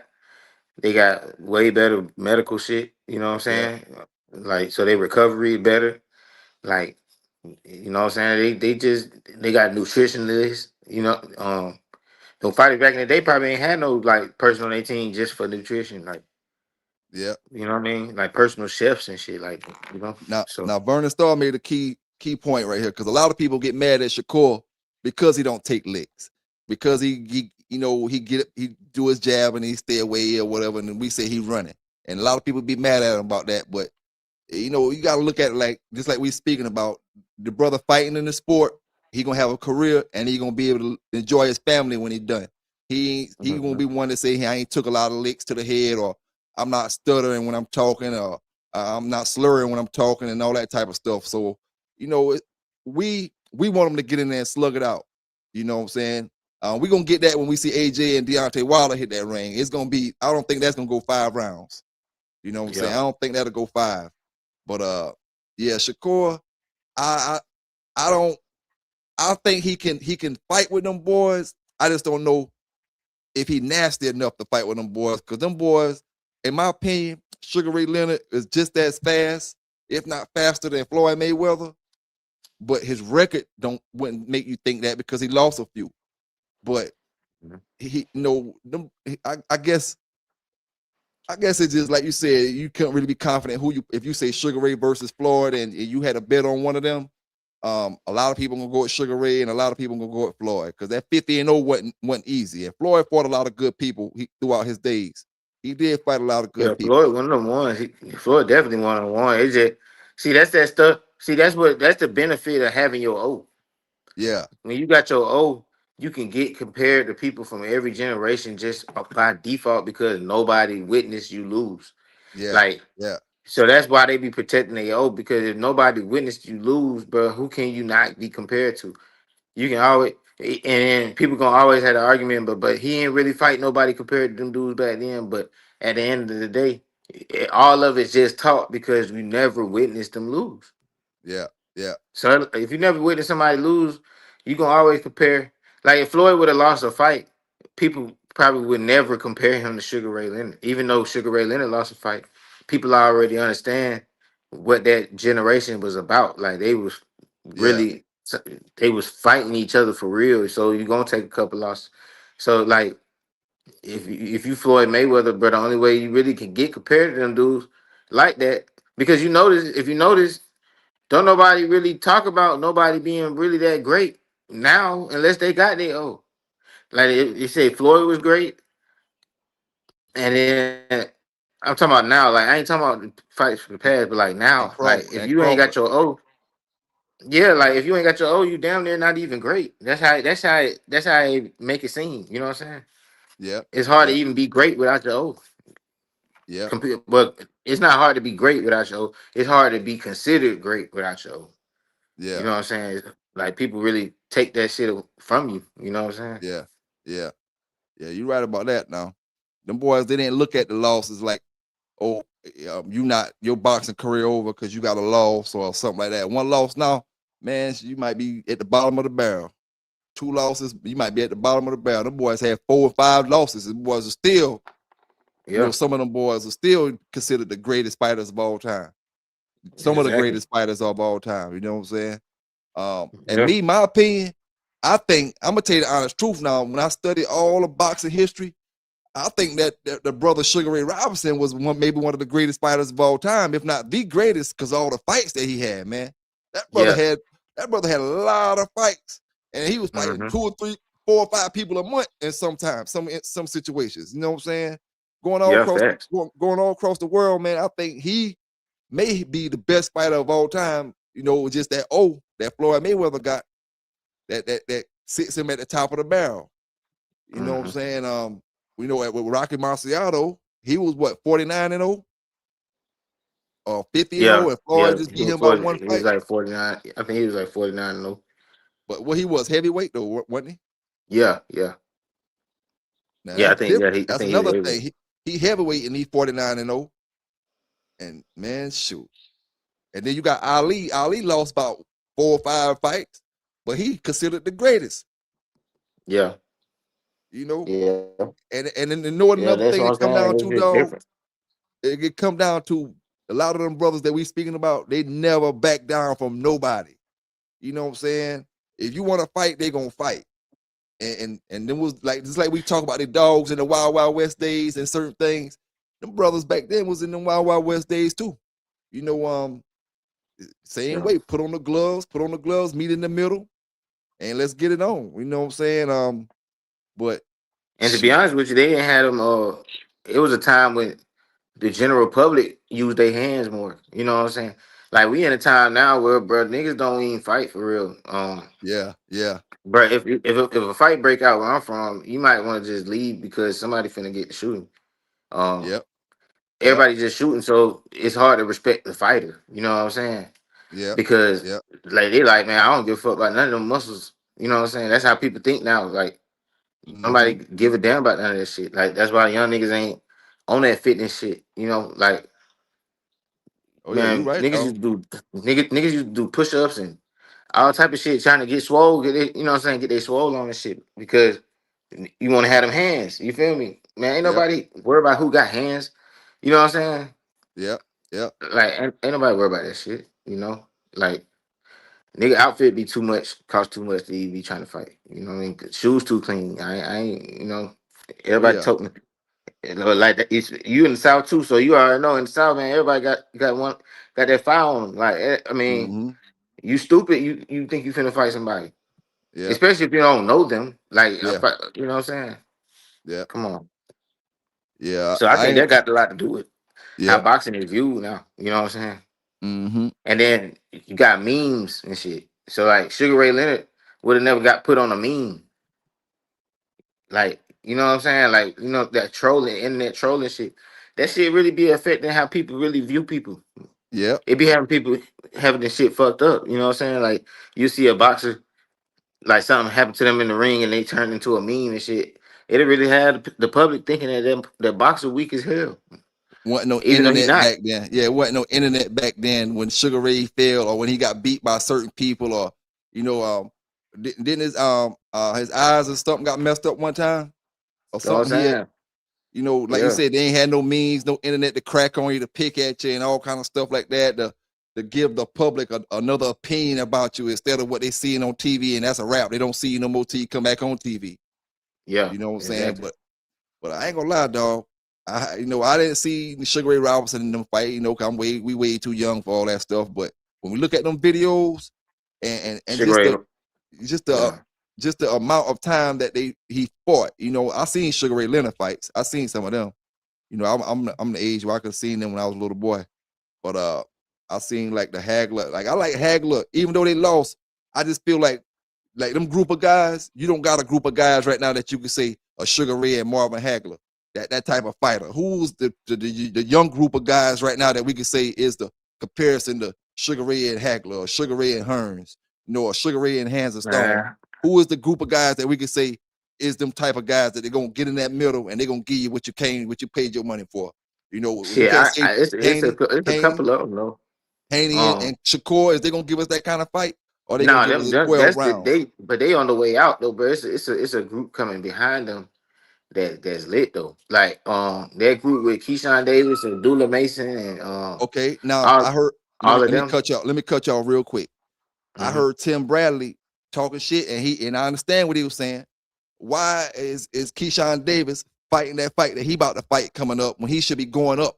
He should be fighting a big name. He fighting somebody that they're saying he already beat before or something like that.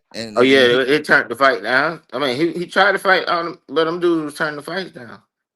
They yeah, wasn't trying to fight him. You know, like that's what happened. So he had to get a fight. You know what I'm saying? Like every fight ain't gonna be the Super Bowl. Like yeah, yeah, sometimes you gotta just stay active. You know what I'm yeah, saying? yeah, And he yeah. tried to he was calling them dudes out for real. Like he was really trying to get them dudes. They didn't want to fight him. I like So Davis, man. I ain't gonna lie to you. I like Davis. I like Davis. yeah. I like all them boys, but I like Davis. I really like him. But you know who disappeared, man? Your boy. Well, all our boy from Atlanta down there. Oh, Oh, Brian Norman Jr. yeah. He disappeared, man. It's Yeah, like the man, that boy shit. took his confidence away from him or something. But nah. He moved to Texas and he training with Ronnie Shields. He in the gym with Errol Spence and Charlo and them. Um, That's another one. That's another one. Charlo. They do a lot of shit talking, and they need to get back in that ring. Man, they You about know. you know what I'm saying. All them dudes is really about done, man. Like it's a whole new generation coming up behind them, and Yeah, they not really they don't have the mindset that them dudes got. Like, they not really worried about they from what I could see. You know what I'm saying? Like they fighting. You know what I'm yeah, saying? And like Abdullah Mason, but he really laid all on the line and shit. And remind me of like Sugar Ray Leonard a little bit. You know what I'm saying? Like the way he throw yeah, his punches. Like he throw them bitches. He be getting hit, but he gonna get back. If he get dropped, he get back up, and he probably finna stop you. You know what I'm saying? yeah, And you know he go to war. You feel me? So it's fighters coming up that give you that entertainment. You know what I yeah, mean? They coming up. They ain't they names not big as the other people's names yet. So people still focus on the other people. And it's a whole group of people coming up that you really should be paying attention to, but they just ain't getting the shine yet. When they get they shine though, everybody gonna see it. You know what I mean? But you know, being that this is a new era with the social media and all that, and the internet, it always probably had to be like this. But in order to get the way you need to get to nowadays, you got to have the skill with the hand, and you got to have the skill with your mouth. We want to hear shit talking when we get. That's why a lot of us brothers we criticize Crawford because he kind of suave and quiet when it comes to the shit talking and all that. And he don't got to talk shit. He do it in the ring. I understand that totally. But Yeah. to sell them tickets, that's why they like Florida, and that's why Conor McGregor made all that money and left UFC because he could fit in with the shit talk. And he went in there and Hmm. fought, but he can do a whole lot of shit talking, and that's what sell tickets today, man. Which one of them young brothers got that mouthpiece. I believe Keyshawn Davis can do it like that. He gonna Yeah, sell tickets Keyshawn over. Davis can do it. Yeah, he gonna sell tickets over talking trash. But a lot of them new cats, they gotta get that in them, man. They ain't got that. Oh, even if you ain't gonna do it, say acting like you gonna do it in that ring. You know what I'm They saying? not, Sell they them not, tickets. they not, they ain't cut from that cloth. That's really what it is. Because right now in boxing, it's a lot of people who who basically had their son in the sport since they was some kids, but Yeah. they had like they was sheltered for real. You know what I'm saying? Like they really Hmm. wasn't. They don't have it like a story like how Mike Tyson got us some shit. Like he was just a savage. Like he just all he could do was fight. You know what I'm saying? And that's just what happened. Like now they were planning on these kids being boxers since they was born. Yeah. Like and they would that's all they know for real. So they Yeah. don't know how to talk shit. They ain't ever been on the block. Like they not, which is not bad. You know what I'm saying? Like that's how you want to raise your kid. You know what I'm saying? But that's They don't why, got that hunger in them. like they got hunger, but it's really about they really some sportsmen. Like Yeah. they really not. They ain't spin that. They didn't become boxers because they was bad as hell. Yeah. Put it Yeah. like that. Like most time, like back in the day, bro, them dudes was becoming boxers pretty much because they couldn't do nothing else. You know what I'm saying? Hey, that's Like why I these went is to the gym. That's why I went to the gym, folks. I was getting in trouble in school and different things like that. And shit, I got sent to the gym. I didn't just go check there. I got sent there, by my parents, and I ended up going there for a while. But it was like you said, because a person was bad in the streets, or they felt like they had to get out the street, so it was gonna be going to jail, and they had to go to the gym, or you know what I'm saying. A lot of like you said, a lot of them they was pushing them to the gym nowadays. yeah. So they don't really have that natural like quick comeback verbally. Like they can counterpunch you all day, but when it comes to like that verbal, like bro, you know how that Hmm. shit go. Like you Oh learn yeah, that kind of shit from being outside, man. Like yeah, just yeah, being, you know what I'm saying. You learn how to like snap back quick, like you know what I'm saying. Say some smart ass shit. You know what I'm yeah, saying? Like they don't have that, you know. yeah, So that's all it is. I mean, but it's a good thing because that's really how you want to be able to raise your kid. You know what I'm saying? You want to raise your kid to be like a good kid and a professional, but like like boxing at the same time as it's a sport, it's really a show business. So that's where it can hurt them a little bit because they can't put on that show because they don't have that personality. They just became the best boxer, but they as a person, they personality be kind of dry because they ain't got no life experience like that for real. yeah. And I heard somebody say, man, boxing done got dried up. It might have been Tim Bradley. Boxing done got dried up since the Sheik left, or since the Sheik ain't been doing no fights, man. The Sheik bringing what it was needed to be brought to boxing. Real knockouts, real fights. We want to see the best fight the best. No ducking and dodging. That's why I like Devin Haney, because Bill be talking trash. Whether he put Devin in a bad situation sometime or not, but Bill be talking trash, boy. And Devin be backing him up sometime, you know what I'm saying? He back it up and get in there and win. But Bill talks trash, and he gonna lay it out there. But a Yeah. lot of people don't like Devin. A lot of people don't like Devin. I mean, I respect Devin, but I don't really like Devin. But I Yeah, mean, I respect Devin because I mean he winning. You know what I'm saying? He's yeah, still winning. He been winning for a minute. So at this point, it kind of just like if I didn't say that, then I just be hating. But I don't really yeah. like him. You know what I'm saying? But you know what I mean. I gotta respect him. Like I know he could beat a lot of people. So it kind of like shit. You know. Like in a, I in a mean, year's time, man, with between Ryan Garcia, Rolly Romero, Devin Haney, Shakur Stevenson, Keyshawn Davis. Between all these boys, in a year's time, man, brothers should be bumping, and we should be seeing some real good fights out here. But we don't see it, man. We see 1, 2 good fights. I'm talking about like superstars fight each other a year. yeah. It's just getting it's boring when you compare it to the Sugar Ray Leonard, Marvin Hagler them era, man, and the Hands of Stone and all them boys. It's boring when you compare it to that, but like you said, it's a business now, and them boys trying to get their money, and they ain't really tripping on what we be saying and all kind of stuff. They just trying to keep their zero, trying to get the most money they can get, They and playing the game how the game go because to be honest with you. like I was saying earlier, bro, you gotta have your bro. People hate so much now, and like with the internet so vicious with the memes and bro, you damn near gotta have your unless you just one of them just over the top excited fighters that people gonna come see regardless. Yeah, Like, you know what I'm saying? Like if you like even like Adrian Broner, bro. No matter what he do, bro, we know he burnt out and everything. But if he announced a fight, bro, people really watch that shit. You know what I'm cause saying? hey, and Still he got a to this mouthpiece, day. boy. He got a mouthpiece, Yeah, and he can fight. He can fight. He just gotta be serious about it.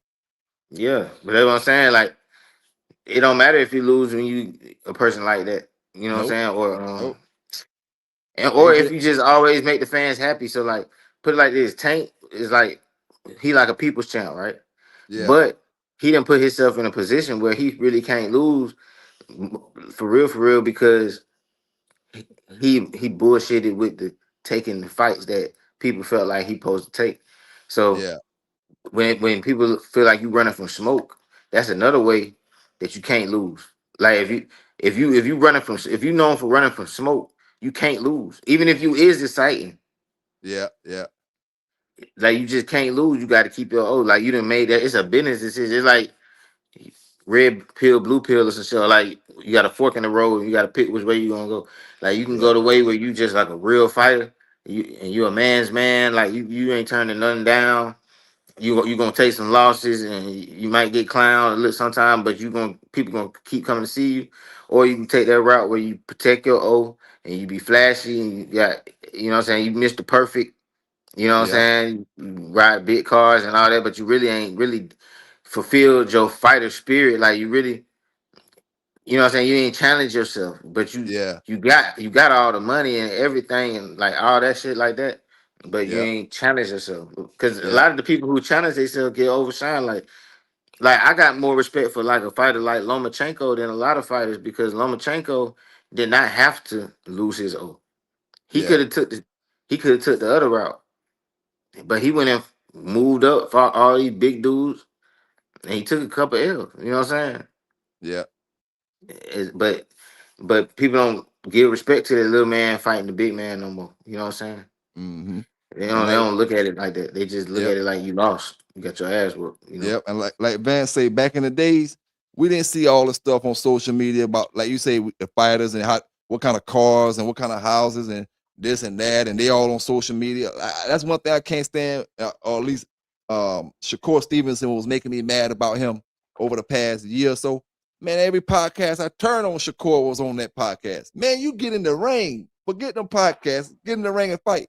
Back in the days, you wouldn't have seen none of that. We wouldn't have seen him on the podcast, on the social media, no none of that. It would have just been whenever he go to the ring, you know. Um, Yeah.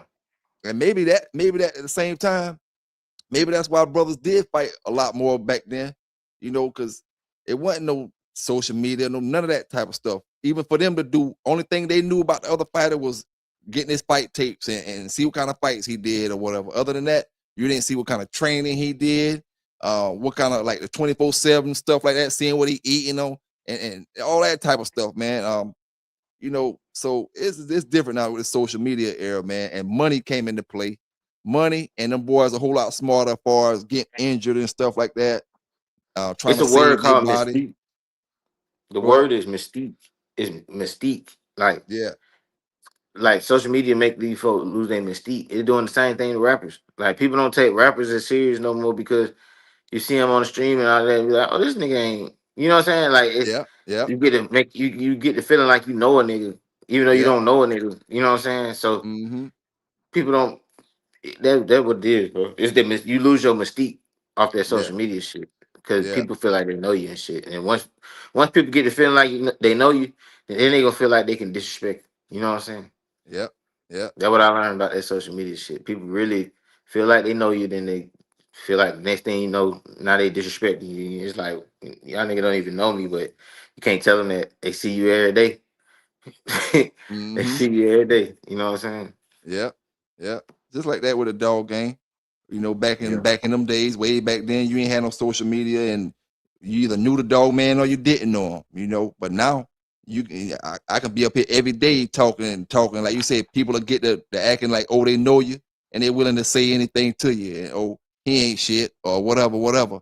But back in them days, you know, if you heard about them, you never saw them. You know what I'm saying? Unless you was around them when they went to a show or something. Oh, I know him. I read about him in a book or something like that. But you didn't see these brothers or whoever it was, unless you actually can go to their house or something like that. Now, shit, you can see a your average dog man, especially ones doing podcasts and stuff like that. You see them all the time. You know what I'm saying? So like you said, you'll lose your mystique. And Yeah. shit, you right about that, dog.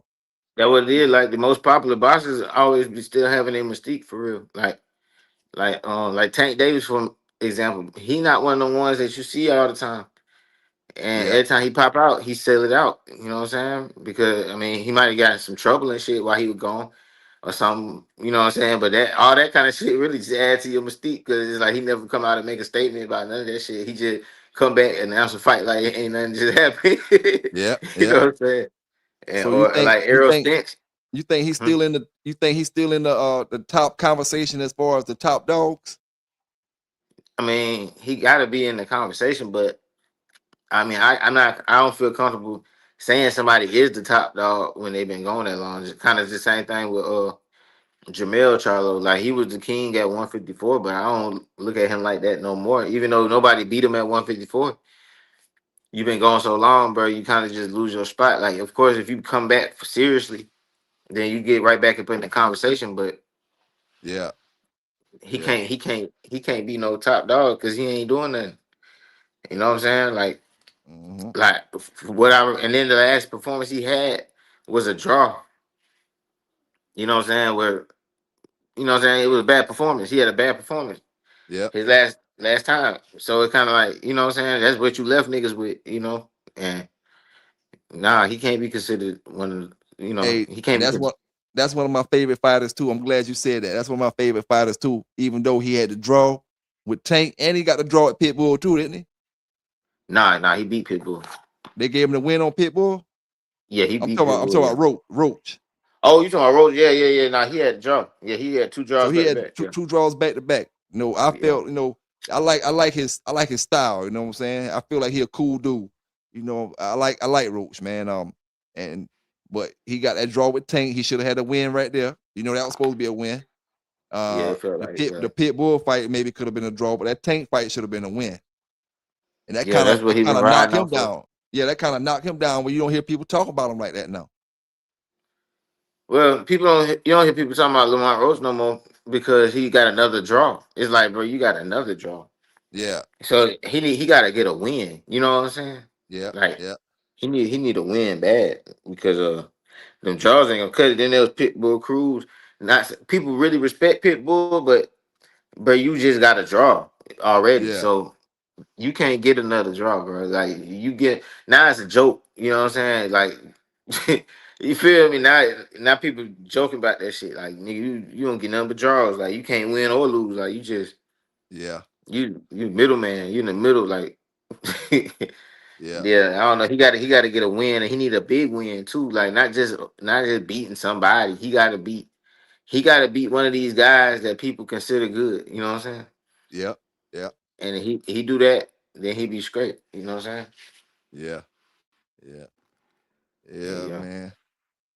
Yes, sir, man. But shit, man, I ain't gonna hold you, man. I just would come up here, you know what I'm saying? I seen you was live and shit. I just came from a confirmation show. I was like, shit, let me tell the people, you know what I'm saying? It's a confirmation show going down in Georgia. It's my first time going to one in the state. So that's why I had to pull up. So I just got to come chop it up with you, man. Keep doing what you're doing, man. Hey, appreciate it, bro. Keep doing what you're doing as well, man. Got them dogs looking good. Keep doing your thing on the video tip too. The videos be looking good. Yes, Man, sir, appreciate man. you, bro. I'll check All that right. out when you say you're gonna drop that vlog. I'll check it out. All right, bet. All right. You have a good one. You too. Yes, sir, man. Hey, yo, we about to get up out of here, man. I appreciate all my brothers and sisters rocking with us tonight. You know what I'm saying? Hey, man, I ain't gonna lie to you. I'm gonna be a dog channel, like I always say, man. But we gonna get to talking about these fights and these sports and different things, especially combat sports and stuff like that. We gonna definitely get to talking about that stuff on the channel, man. Um, and seeing where brothers' heads at as far as who they like and what they think gonna happen in in these fights and different things. Um, So I appreciate y'all brothers, man, and salute to you, man. Y'all keep doing what y'all doing with them Bulldogs. Keep bulldogging. Like the going hard, them brothers say, scratch the wind, scratching the wind, keep scratching the wind. Hey, it's just doing what brothers do, man. Y'all stay safe out there. Y'all stay legal. Most importantly, you know what I'm saying? And just do your thing. Oh, I ain't gonna lie to you, we got a dog thief in Florida. The brother, I got the picture of the brother, but I ain't gonna post it. That brother put $5,000 reward on the dog thief. Somebody stole his dog down there in Florida. You know what I'm saying? I just ain't got. I don't got the picture right this second, but he had a $5,000 reward on it. All he trying to do is figure out where the brother live at. Hey, Street Rossi, you asked me about the Black Molly. I'm gonna speak about that real quick before I get up out of here. The Black Molly, while you talking about anime, I still got anime. Unless you talking about the little puppy that I had, but I got anime. I was gonna breed her probably this year. I might do a Molly while breeding. I ain't 100% sure. I still got anime, but if you talking about that one I had named Sniper, that little black puppy that was off anime, I sold a while back. I haven't heard from them, the brothers who had him. But I was messing with anime, we're doing a little bit of bite work today. I had a brother come over and put the sleeve on, and he did some bite work with anime this morning. Genetics rocking. What's going on with your brother? What's going on, man? Yes, sir. Salute to all the brothers out there, man. They've been rocking with me. Everybody that was in the chat early on in the video. Everybody that's came little later in the video. Like I said, y'all have a great weekend, man. Safe weekend. And it's your boy, PBK Nines. I'm giving it to you like I always do. Fair and unbiased, raw and uncut, man. Y'all go, if you're in the Georgia area, go to that ADBPRI show down in Griffith, Georgia, and compete in some of them activities. Enjoy yourselves and just have a great weekend, man. It's your boy PBK, and I'm out.